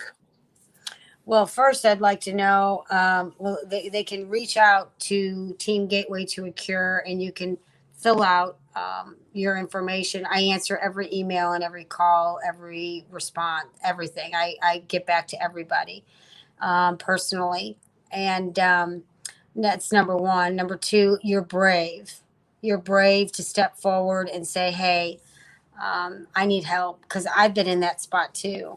I've been in a spot where, you know, I need somebody that I can turn to, that has my back, that I can feel safe to talk to about what I'm going through. And I think it's really encouraging to know that there is a support group, whether it's online or in your local community, that you can reach out to share your story. Every one of us have a story, and there is the opportunity for you to connect with somebody that is going through the exact same thing.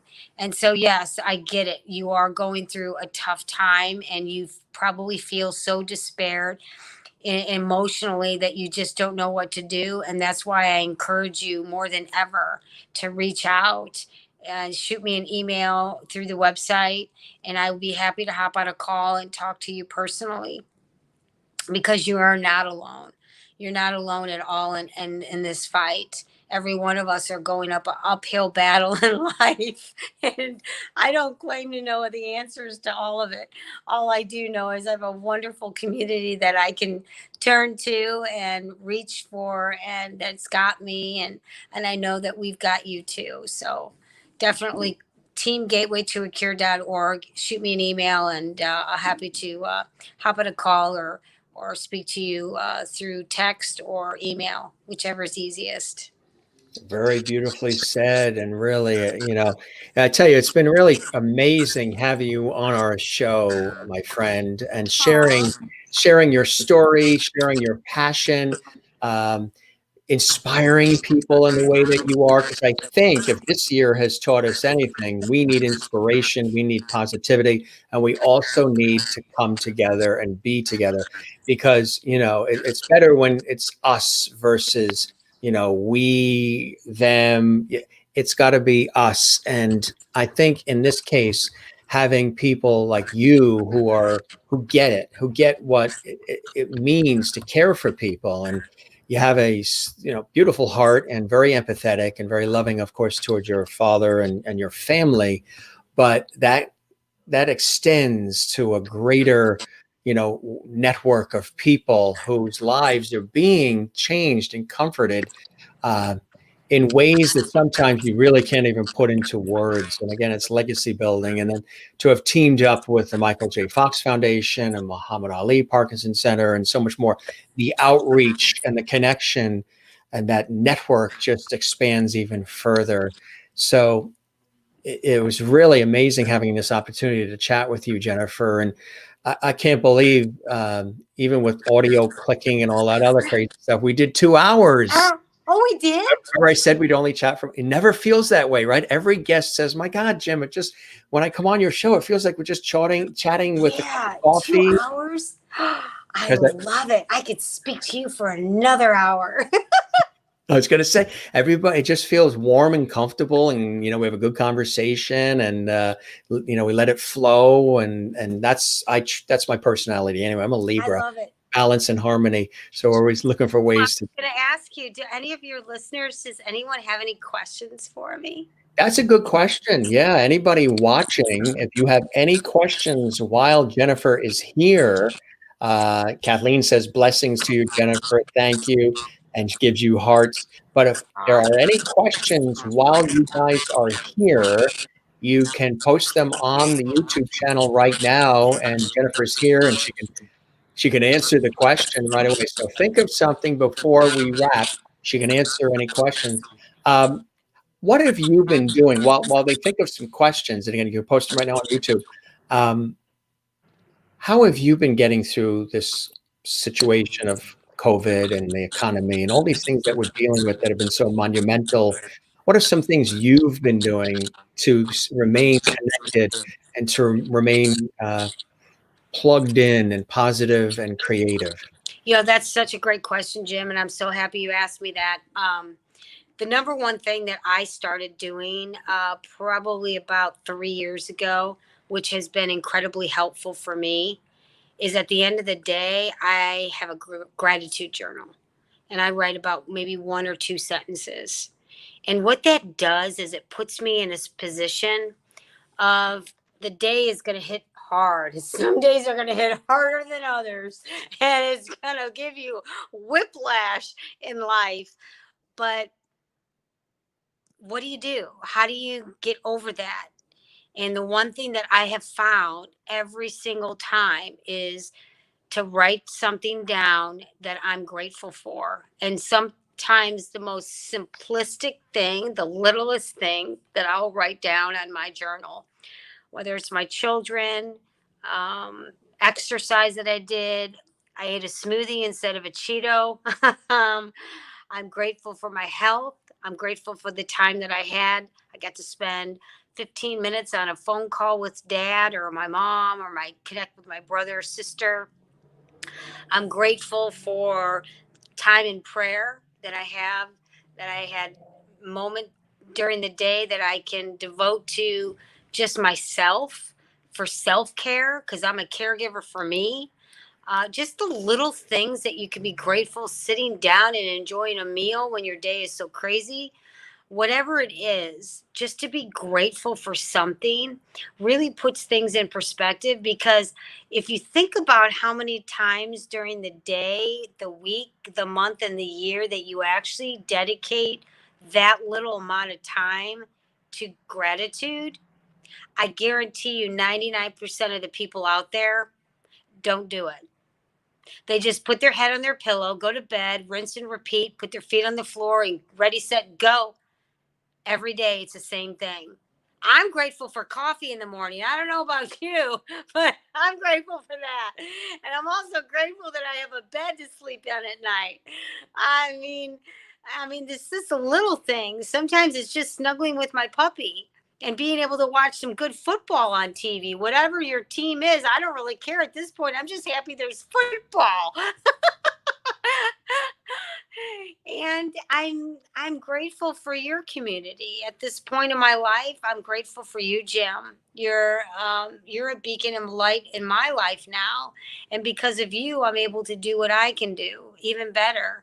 I'm grateful for the listeners, that they are listening with open ears, and they're utilizing my information to help guide them, comfort them, give them hope, and to be able to use that in their life to better serve their purposes. And so it's just a really great lifeline to be able to write something down. It doesn't have to be fancy.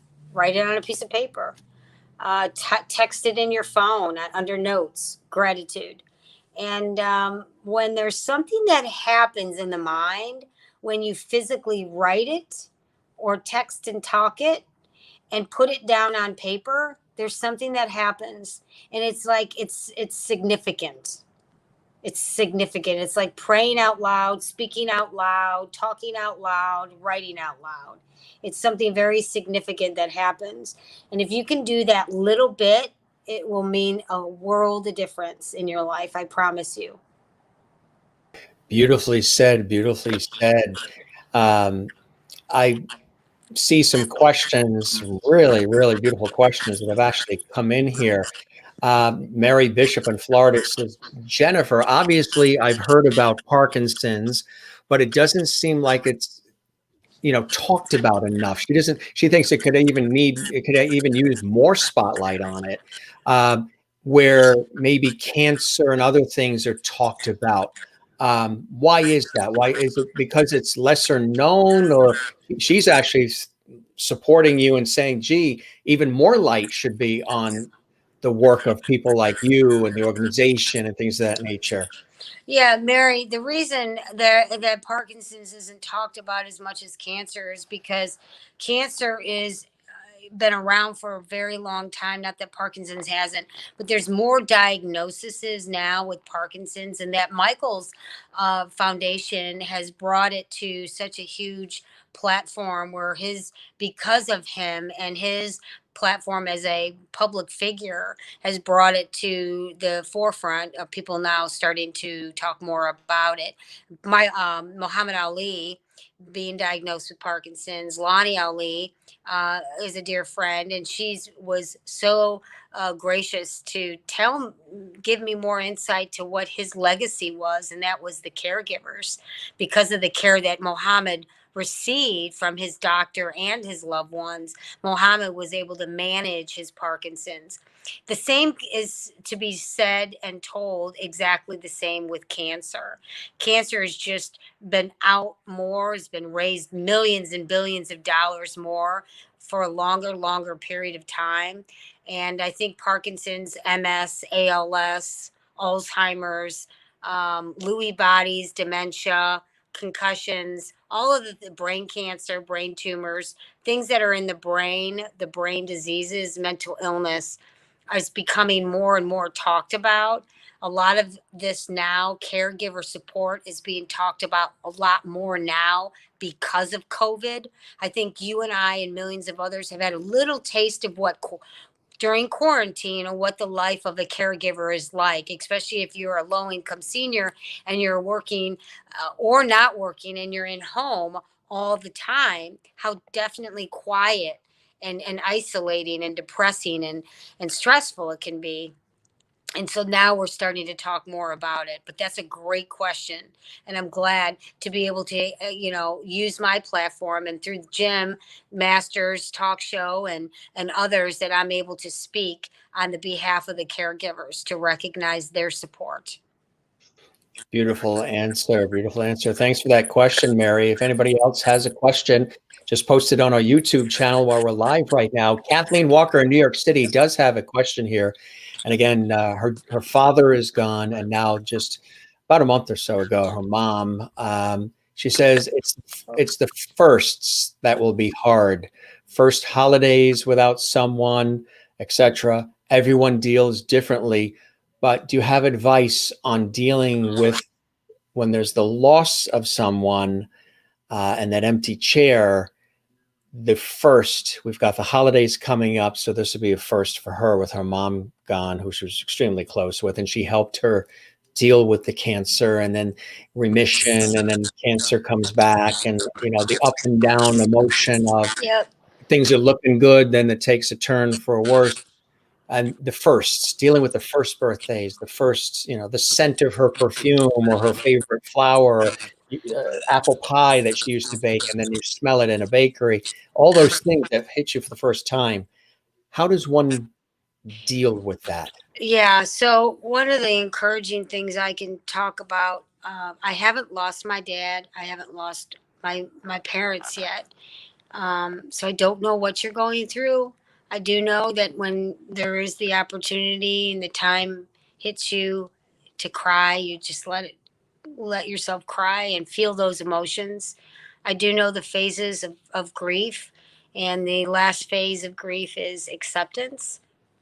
But most importantly, while you go through it, is to really enjoy them and what they stood for and what their legacy is left in your heart. And really hold on to that dearly close to you and share that.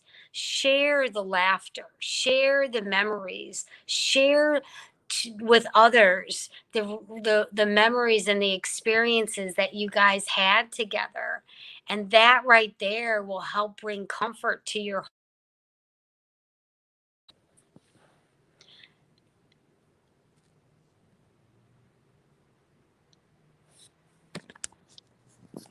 And that's what it is, the So comfort.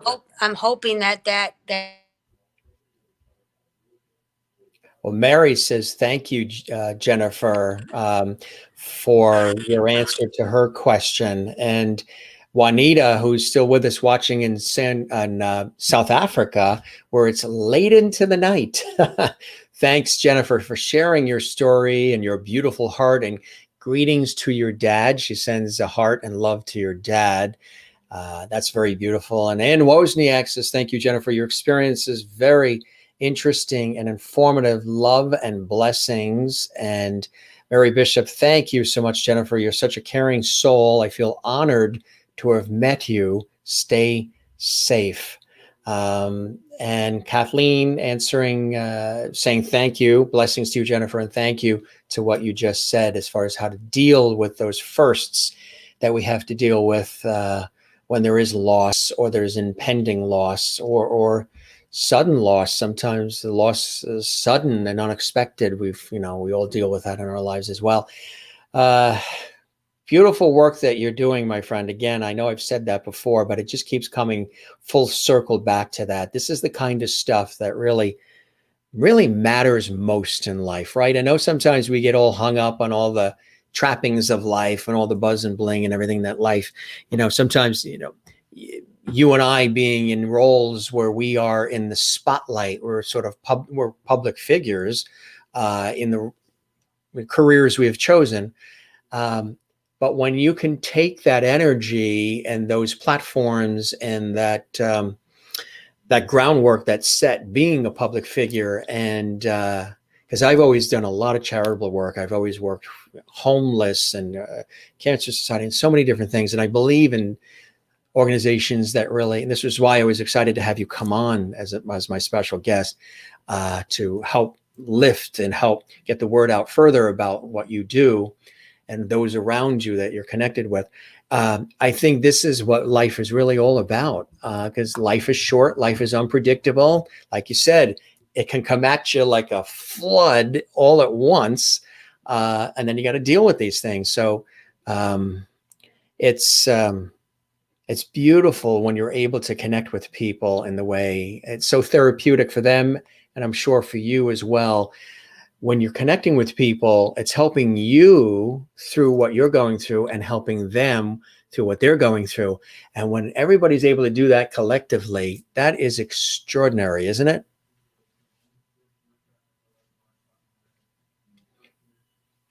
I think the sound popped out again. Yeah,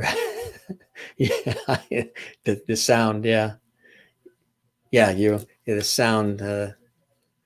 We got the audio, but the sound went out. There you are. How about now? Still again. You might have to kick it again. Just give it a. But I can show you.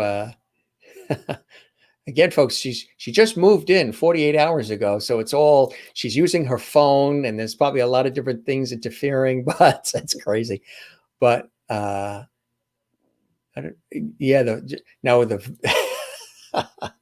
tell you, the internet is nuts. We see you. You look amazing. You look marvelous. Billy Crystal, he said that on Saturday Night Live, right? Who was he doing? Fernando Lamas, I think, when he was doing You Look Marvelous. Pictures good, audio not so good. So do the reboot and All right, how we doing? Yeah, now? that works. Whatever you do. Does that do Just it? people need like a reboot or something, right? Yeah. But hey, No, I know how to keep going and vamp, and I know. Yeah, I know. So what I was going to say is sharing each other's stories. That's huge. Yeah. That's the key. Yes. And I do that every day. Yeah. And that's what, helps give me hope and comfort while I go through what I'm going through. And I hope that others can learn to do the same. We spoke earlier about dude talking. My dad, what he loves to do with the fellas. Girls like to girl talk. Same thing. We share our stories. We get each other's language, and we can kind of help each other go through it. We are each other's best friends, and we are our own kind of therapist to a certain extent to help each other get through whatever we might be battling and going through. Why do you think we have friends? Why do you think we have mentors? Why do you think we have ones that we have loyal in our lives that we trust? We do that because it's human tendency to reach out for others to help us while we're going through our struggles. The struggles are never going to go away. You're always going to be there. And that's okay. Right. But we're going to be in this fight together. And while we go through it, we're going to lean on each other as much as we can. At the same time, writing in our gratitude journal. Keep writing, exactly. and you might need a lot of pages for that journal as well.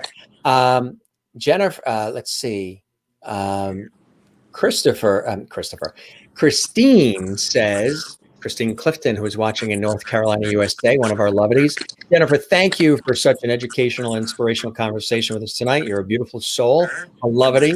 Thanks for caring and educating those that are caretakers.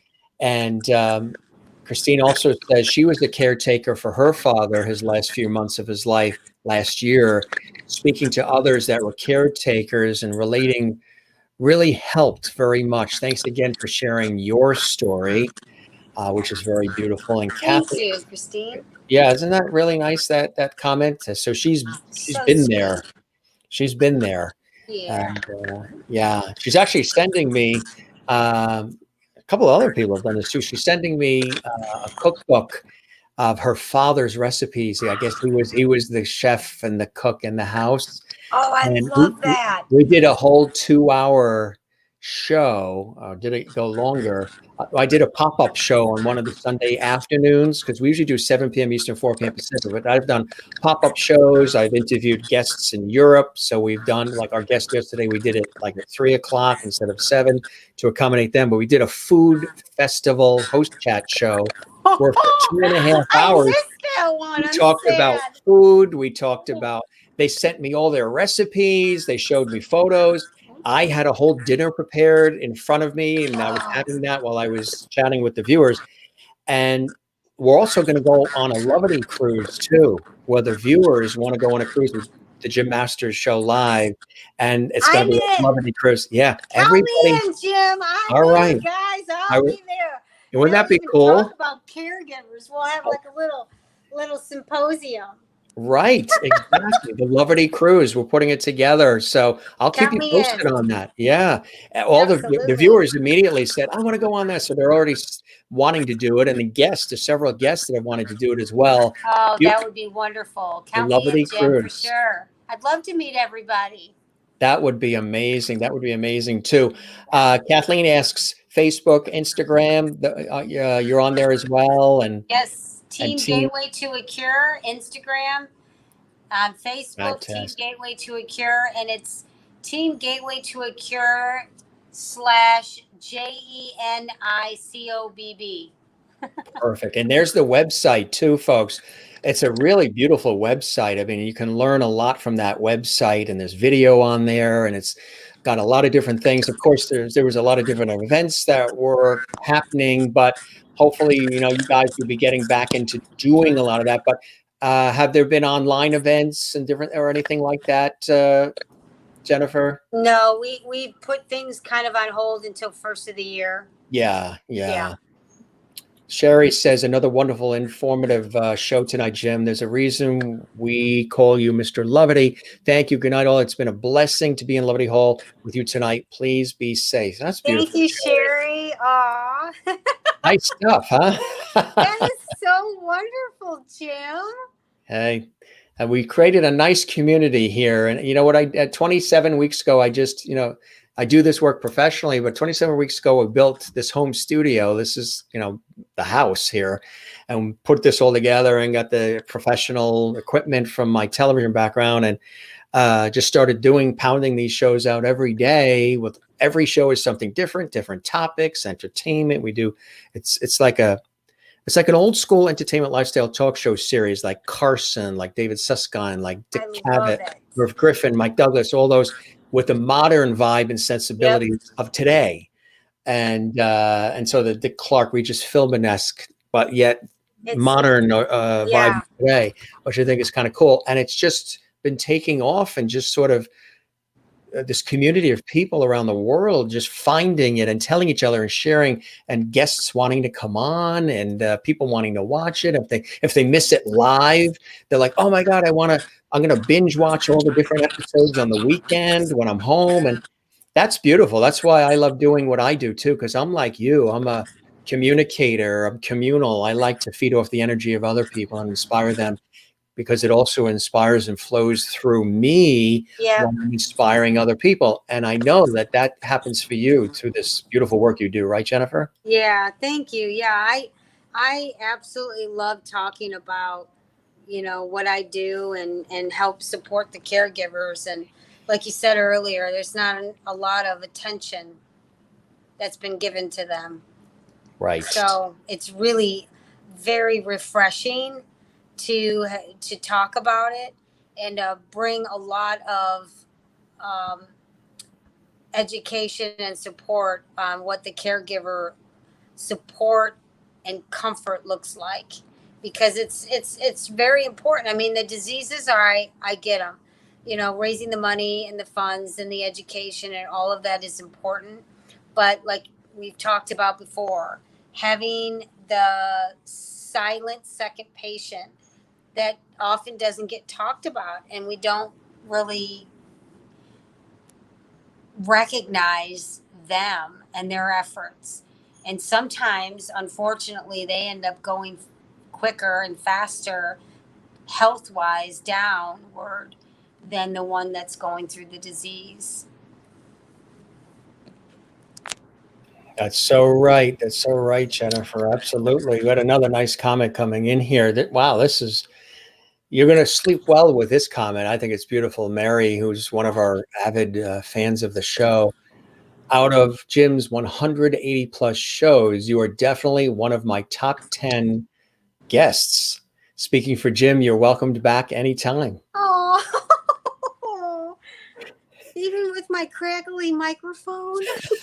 The crackly microphone. The troopers, Juanita in South Africa and all the rest. The real troopers are the ones that are still with us. The real troopers. And we Jim, I think we did a good show. Yes, we can't touch, but we can virtual high five.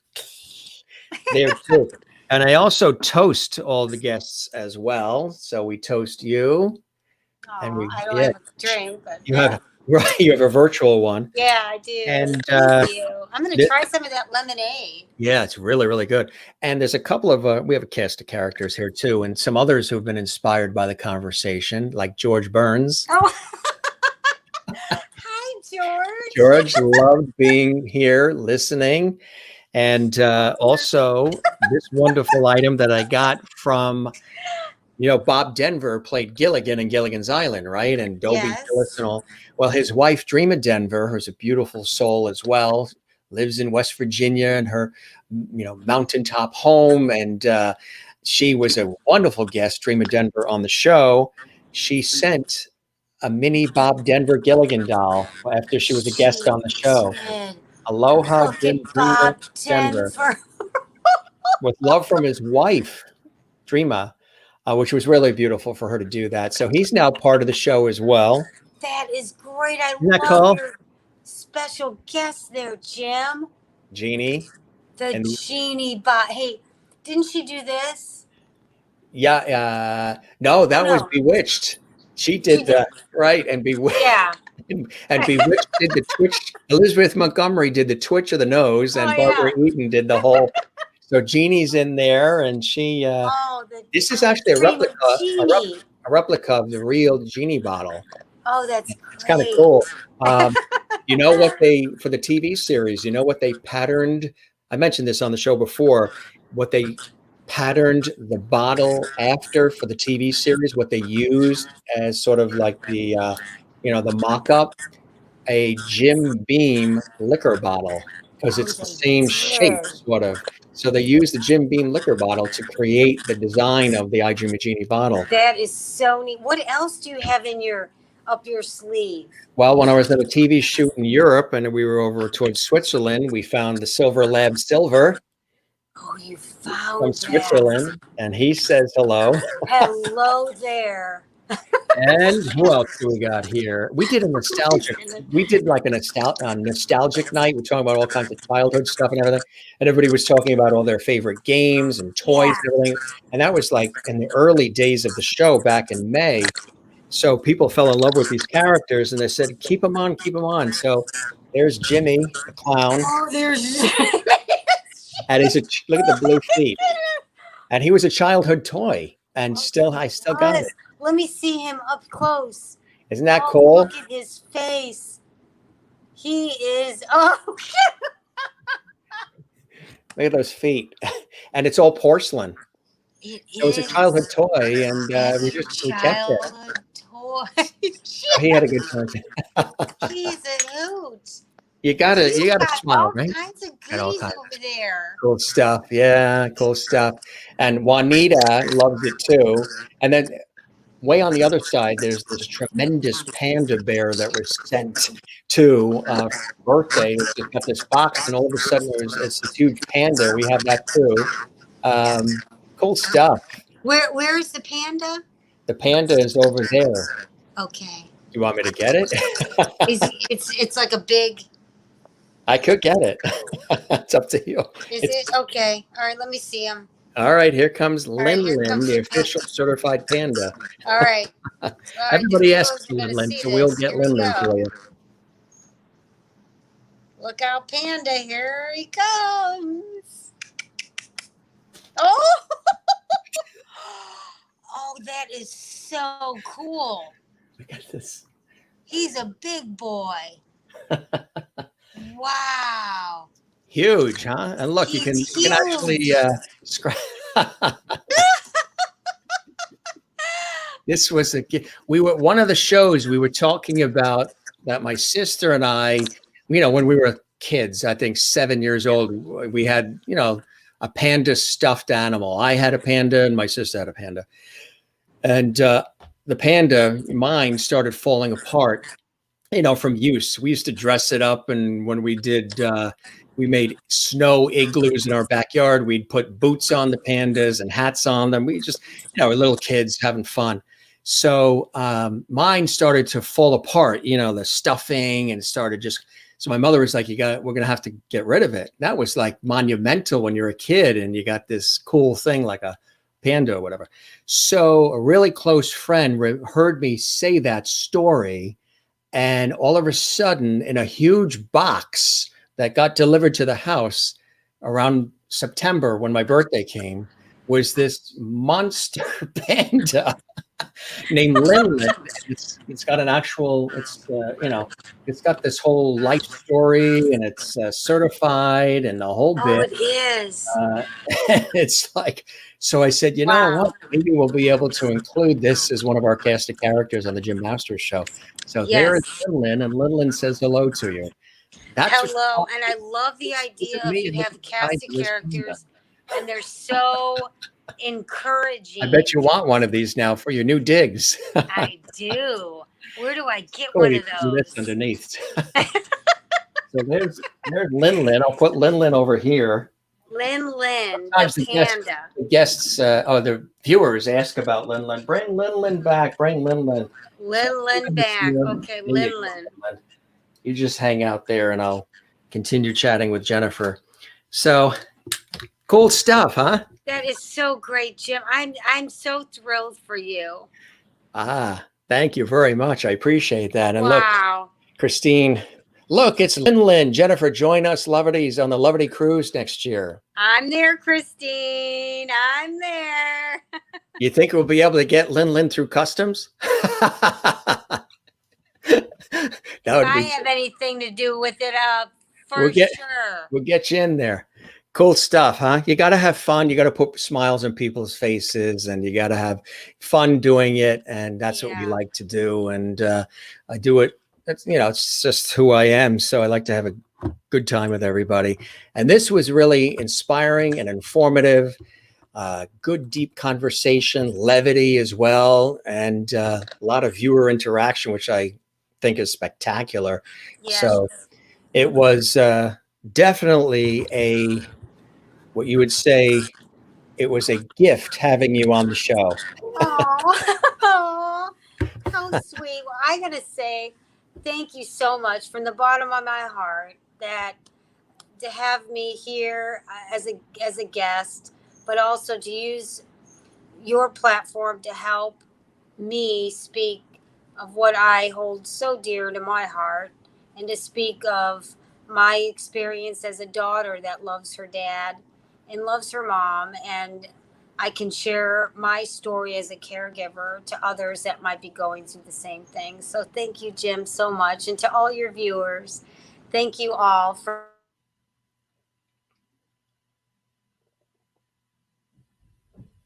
prayers and are with me that you've sent to me, but also to you too.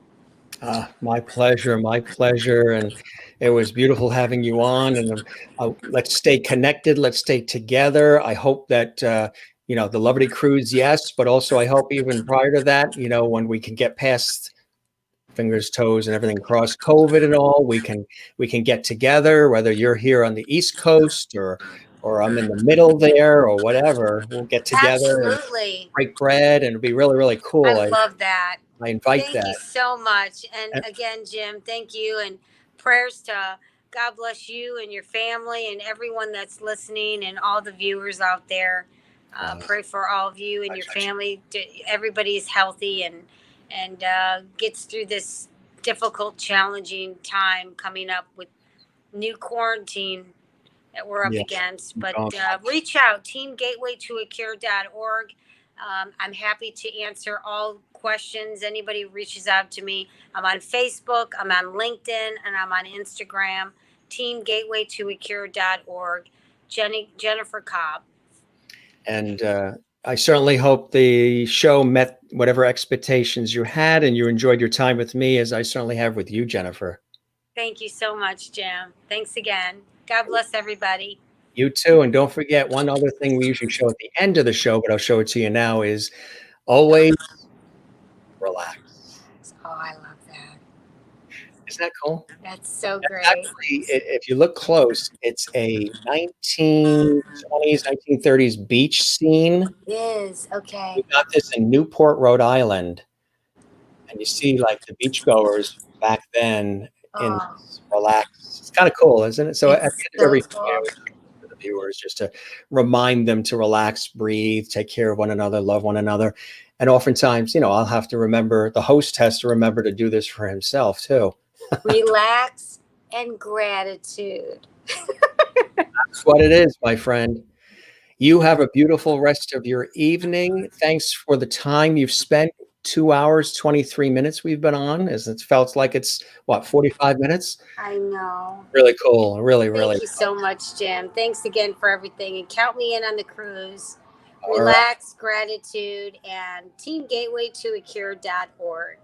Absolutely. And you take care. You be well. You stay safe. Keep me abreast of everything that's going on. And you're welcome back anytime. We can do updates. I would love that. It would be cool. Absolutely. All right. You take care. Thanks for joining. Bye, everybody. Bye-bye. Terrific, huh? Carla says, Lynn, and the characters are great, but your crystal turtle is my favorite. Well, we put him over there, Carla. See, right there. There's the crystal turtle. And I was waiting for you to spot it because you have sharp eyes, and somehow you were able to spot that like 2 months ago when we put the crystal turtle there. Remember, we have the pumpkin there. We rotate. If you notice this area, there's some rotation of ornamentation. So rotation of ornamentation. I think there's another name for our show. But the turtle is there for you, the crystal turtle. I know you love that, Carla. Good to have you watching in beautiful South America, in Brazil. We actually did a big promotion in Brazil, promoting our show in South America. There's quite a few people from Brazil who have been checking out the Facebook page and YouTube and everything, which is great. So spread the word. She was great, wasn't she? Really interesting and nice show. A little bit of a crazy, hiccup sound a little bit in the beginning, but hey, it's internet. You could hear what she was saying. There was just a little bit of an audio feedback. And again, she's in a new building. She's in a new home. She just literally moved in 48 hours ago. She just told me that before we went live, that she just moved in there 48 hours ago. So everything is still being plugged in, and the Wi-Fi and the equipment, it's all being put together. So she was using her phone, as you could see. And sometimes phones aren't as, awesome as PCs and computers, laptops. She was going to use I think she was going to use her tablet, but the tablet wasn't working at the last minute. So she was trying to, get on and get things connected last minute, and doing a little bit of a scramble so she could be on, because she was really looking forward to being on as much as we were looking forward to having her on. So she went with her phone, and the phone created just that little bit of a sound, but it sort of went away towards the middle half, which is good. So the bottom line is the content, and the bottom line is the conversation and all the viewer interaction and everything that we put together for you. Every show is something different. Every show is enlightening, hopefully, for you guys, and entertaining. You learn something new. Every show is whatever we create, and something different. And that's the mark of a real entertainment lifestyle talk show. Is it's not the same old every week or every night. And that's what I like. It's variety. It's variety, bringing back variety. And as you guys have said, the lost art of conversation. Hope you guys enjoyed. I'm going to do just a little paying homage to Alex Trebek, who we lost. I did it on the Facebook page, and I know many people have been responding to it, but we lost Alex Trebek, of course, today, and he really fought a valiant fight with pancreatic cancer, which is a devastating disease. He had stage 4. He was really giving it his best shot. And he really, I tell you, he just was an amazing, not only a television broadcaster, a great talent and all of that, but he was really a class act. And the fact that he opened up his life in the remaining, months in such an extraordinary way. As a matter of fact, as soon as he was diagnosed, he was open. He did interviews. He was sharing his life with everybody, and that he had the cancer.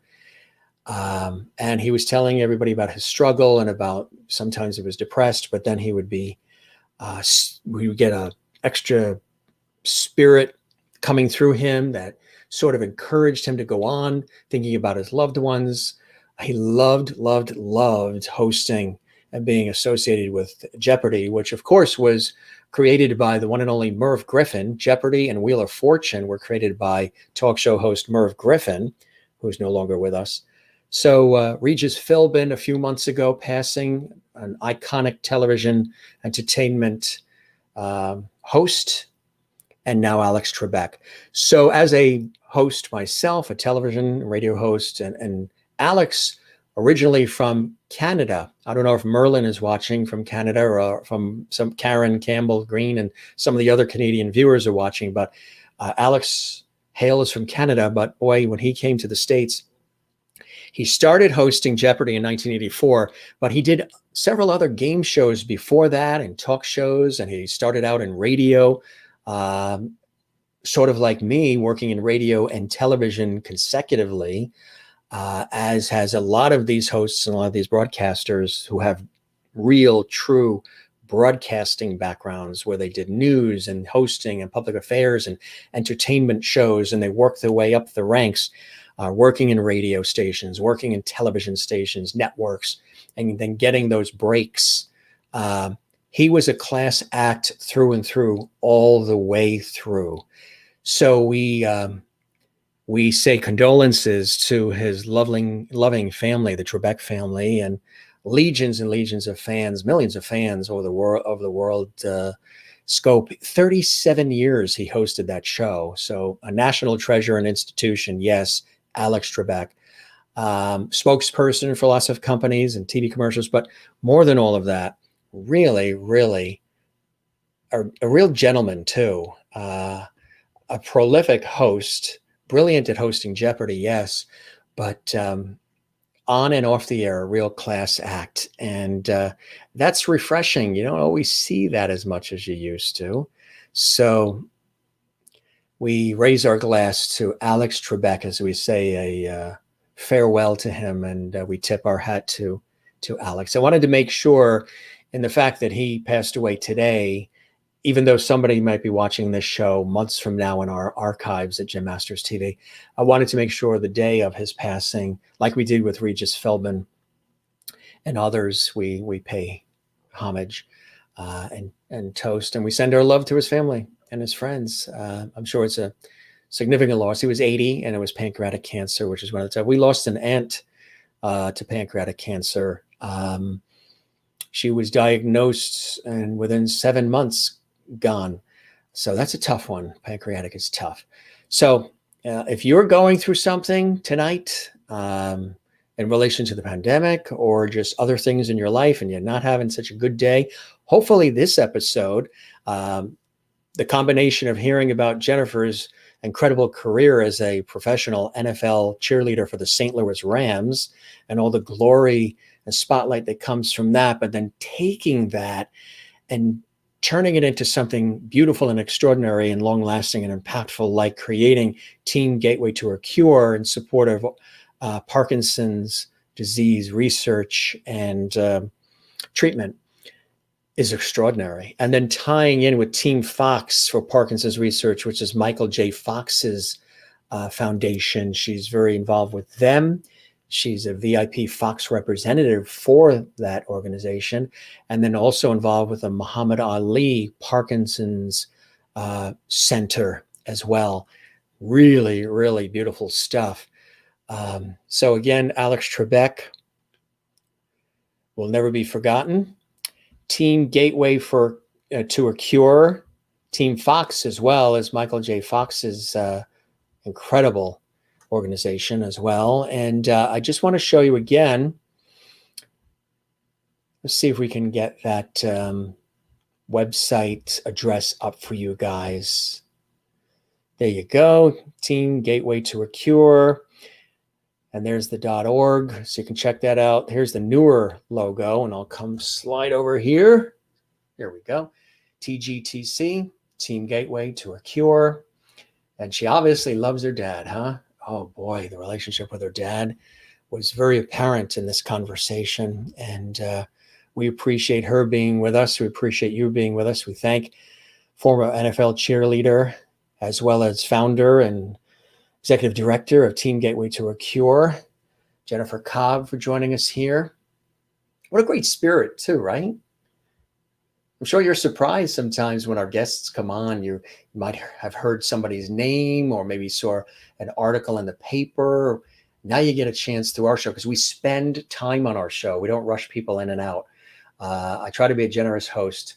The show is about me. It's about you. It's about us.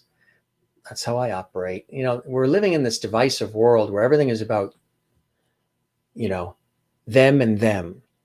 Us versus them versus us. And this is a time to unite and heal. And some people get very political about that. And I don't, because I think I don't get into any of that stuff. And if somebody thinks that I do, incorrect, because I think I'm looking at the bigger picture, and I'm looking as far as the human condition and how we really need to be unified, and we need to heal, and we need to come together and not be divisive, regardless of anything else newsworthy. That's who I've always been. I've always been somebody in the middle of everything, never jumping there and jumping there. I'm always in the middle. Maybe that's why I'm a host, because I can see all sides of everything. Typical Libra, balance and harmony. I see all sides of everything, and I appreciate all sides. So I don't say, well, it's all about that and this is bad, and it's all about that and over there, they're bad. That's not my deal. That's not my bag. I like to bring people together, and I like to inspire people however I can through my resources, my whatever God-given talent, my experience, my thoughts. And the fact that you guys come here as often as you do and you share in that moves me to do more. and have great guests like we had tonight, and others that are coming up, and others who've been with us, and just interacting with all of you.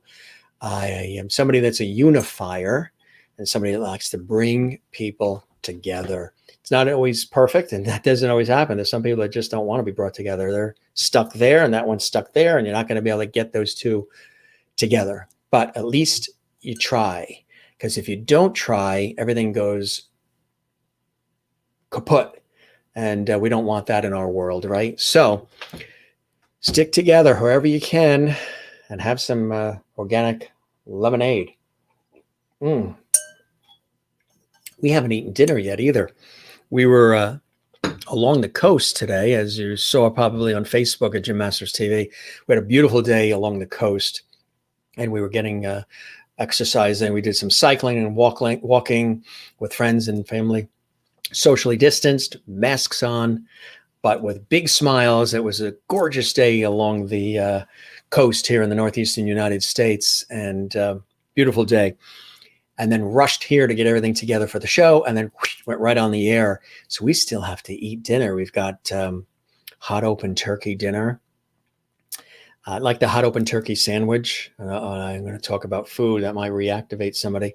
And then we've got mixed vegetables and the hot open turkey sandwich with the gravy and mashed potatoes and tapioca pudding for dessert. It's 9:45 at night, and I'm going to have that now. Anyway, show came first. We put the show first before nourishment. We're going to have that nourishment now. Only for you guys do we hold off on dinner, do the show, and then do the dinner after. Great show. I just want to let you guys know, and I'm going to see some comments that are coming up here. Tomorrow, we have a brilliant guest. Now, tomorrow, we're going to be on at 4 p.m. Eastern. 4 p.m. Eastern, and tomorrow we will be on YouTube and on Facebook tomorrow. So YouTube and Facebook, and that is 4 p.m. Eastern tomorrow, which will be 1 p.m. Pacific. We're doing a special time because our guest has another commitment later.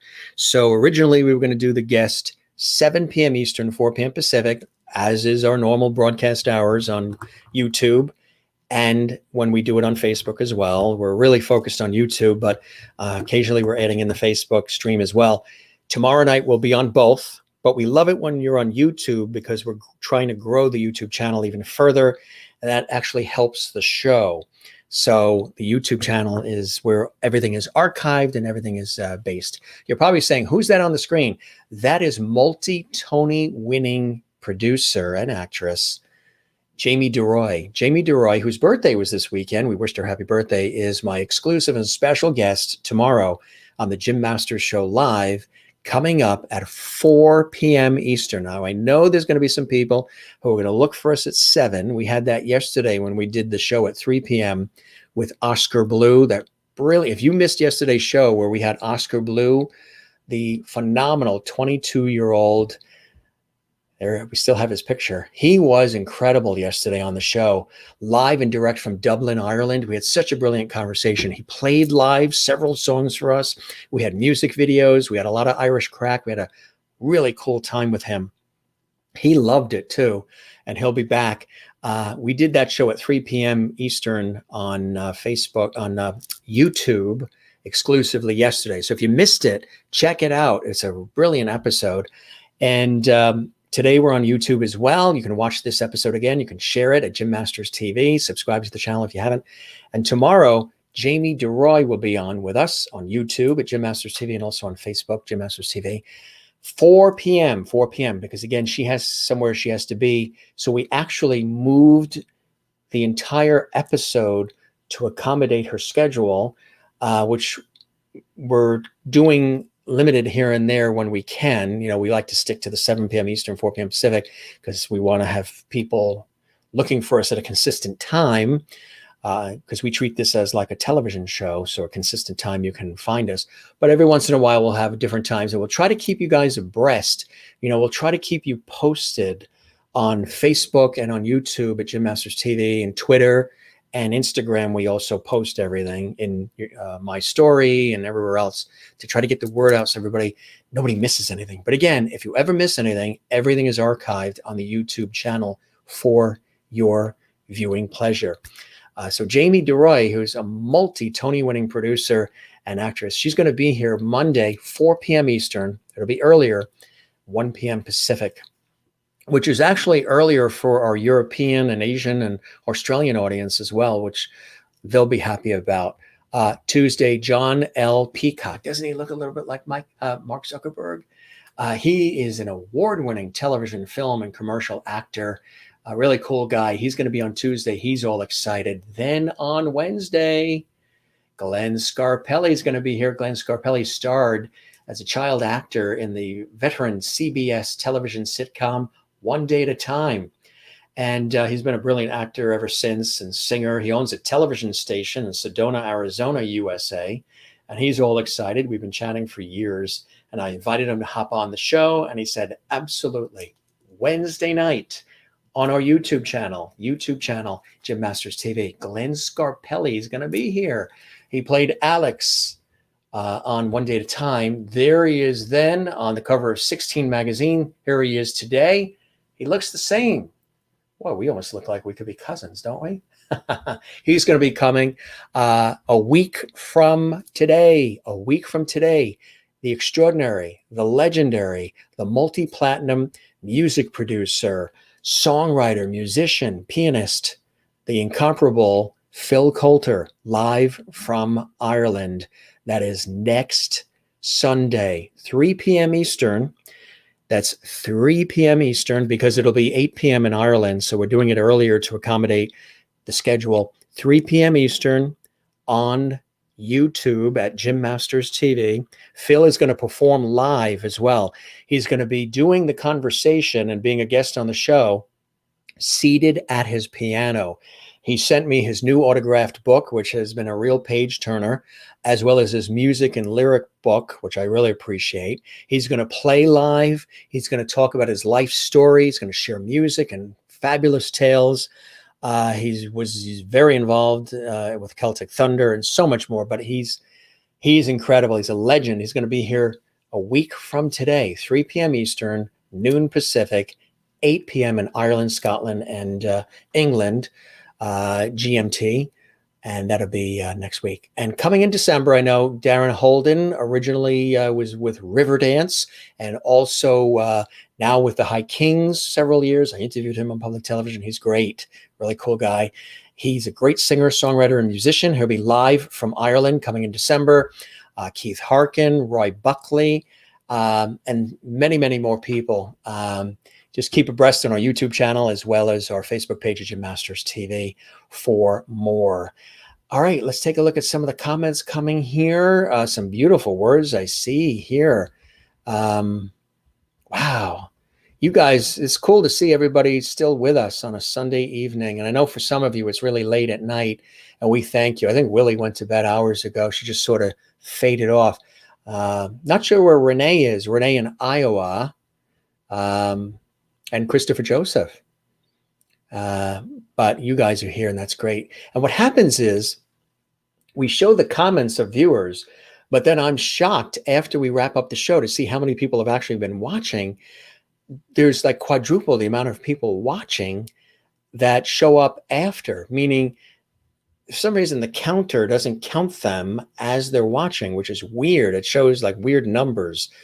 But then the minute the show ends, there's like all these people that were watching when we were live.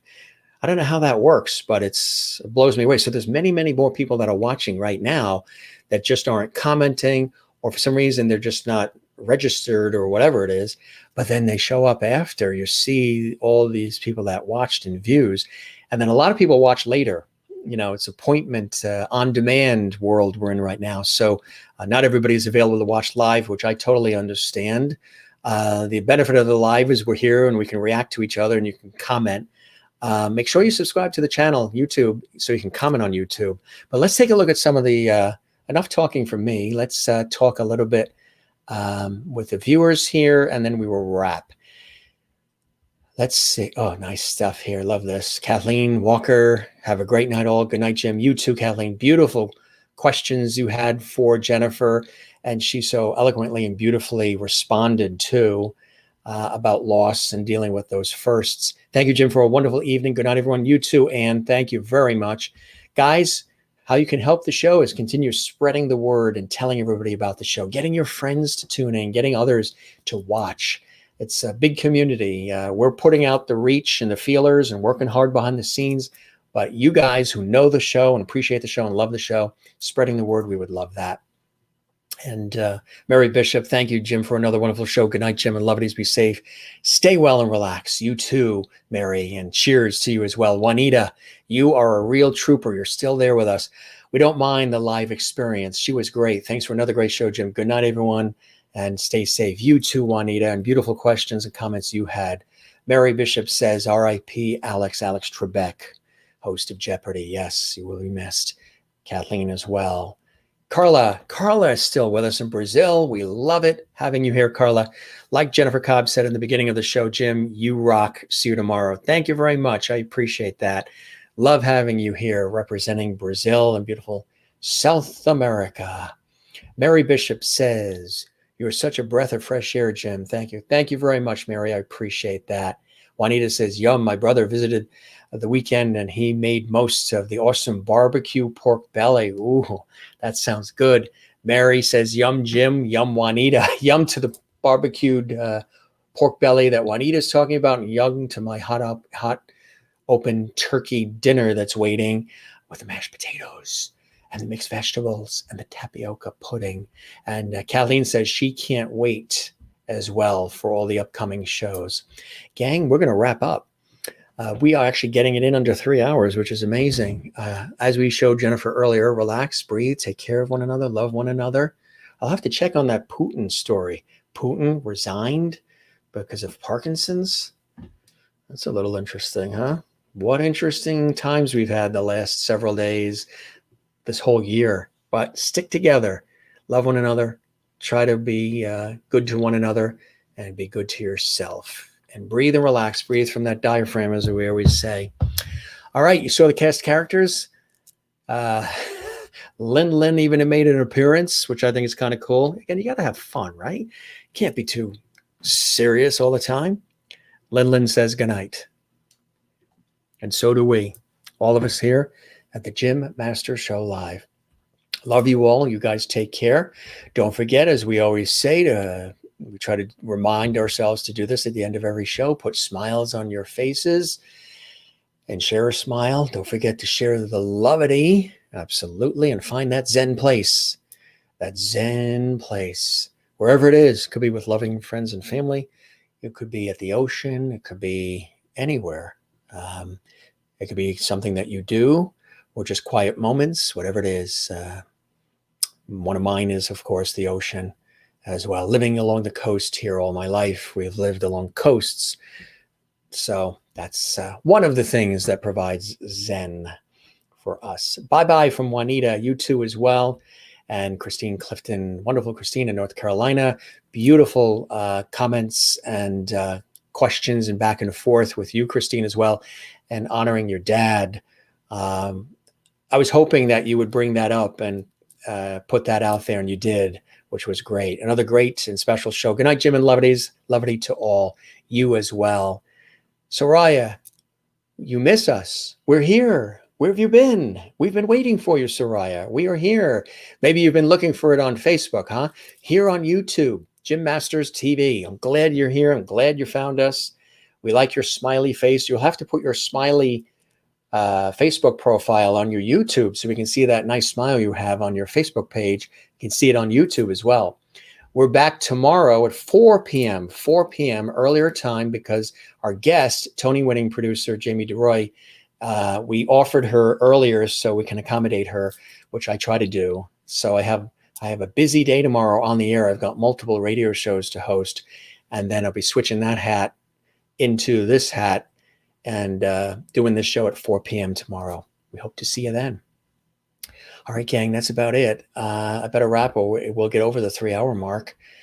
And again, we thank you very much for all the time and attention, the love and support. This is your host, Jim Masters. And it's always a pleasure to have you here. And we'll be here for you as long as you guys are tuning in and enjoying. Spread the word. Spread the lovity. Glad you like the colorful shirt. What's really funny about this is depending where I was standing, it was sort of changing colors. Yeah, there it's the bright. And then I think, was it over here? Got lighter. And then I think when I went, somehow at one point it went orange, which it actually is. It's orange, but it looks sort of pinkish here, I think. Depends on, I guess, whatever monitor you're looking at. Hey, got to put some color in our lives, right? Gang, you're the best. We'll see you. If you're here tomorrow, we'll see you. Or if you're not, we'll see you in the archives, and we'll see you the following night. Great shows coming up. And with you here, it's always the best. Sayonara. Ciao. Auf Wiedersehen. Goodbye. We love you all. Have a good night. As always, I love that shirt. Thank you very much. Thank you very much. It's very... It bounces back. It's really cool. I had this laid out. You know, I do this in my professional work too. I think about in ahead what we're going to wear for the Tonight Show. And I'm fortunate. I have a big wardrobe in the walk-in closet because of what I do, you know, publicly on television and everything else. I've got a lot of different things to pull from. So I try to dress. I call it show appropriate, meaning I've even done this in my professional work. I dress and my look blends in with whatever the topic is, whatever the show is, whatever the theme is, if you notice. And I've done that. I've always done that, even on television. I try to blend in and dress with whatever the feel and the vibe is and whatever the topic is and whatever the conversation or entertainment or whatever it is going to be about. So we were talking about sports with NFL, with Jennifer Cobb being a cheerleader, and then also the positivity of talking about the organization, Team Gateway to a Cure. I'll show you that website one more time in case you missed it. Again, you can always see it in the archives. But again, it's definitely worth mentioning. There it is. That's the website for the organization that Jennifer Cobb founded, which is doing beautiful, beautiful work. This was really an inspiring episode. You know, again, every day we do something different, and that's what I love doing. So we also, when you do that, you appeal to a wide variety of people. And that's what I like to do. I like to reach, send out the energy to as many people from all walks of life as possible. Some people like this, some people like that, some people like this, that, and the other thing. We've always got something here on our show for everybody, no matter when you watch. All right, we're going to say goodnight. Another comment. Good night. You too, Kathleen. I know it looks very pink. I know you said orange, but it looks pink. I don't think I can replicate it, but there was somehow when I moved, the actual color came back to the, I don't know. No, I don't know. Now it's just like a deeper, it's kind of a cool color, but it is actually more orange. A step back. Nah, this is the color it wants to show. It pops, wouldn't you say? Good TV color. All right, gang, we got to go. We have to eat. It's 10 o'clock at night. We got a busy day. Got to get up early in the morning. Got to get on the air tomorrow. Whatever you're doing tomorrow morning and the rest of your day, or if it is tomorrow morning for you, we love you. And we say thank you very much for being with us. And we will see you on our next episode of the Jim Masters Show Live. Have a good night, everybody. You folks are the best. Cheers, ciao, auf Wiedersehen, sayonara. Bye-bye. See you again soon on the Jim Masters Show Live. Good night.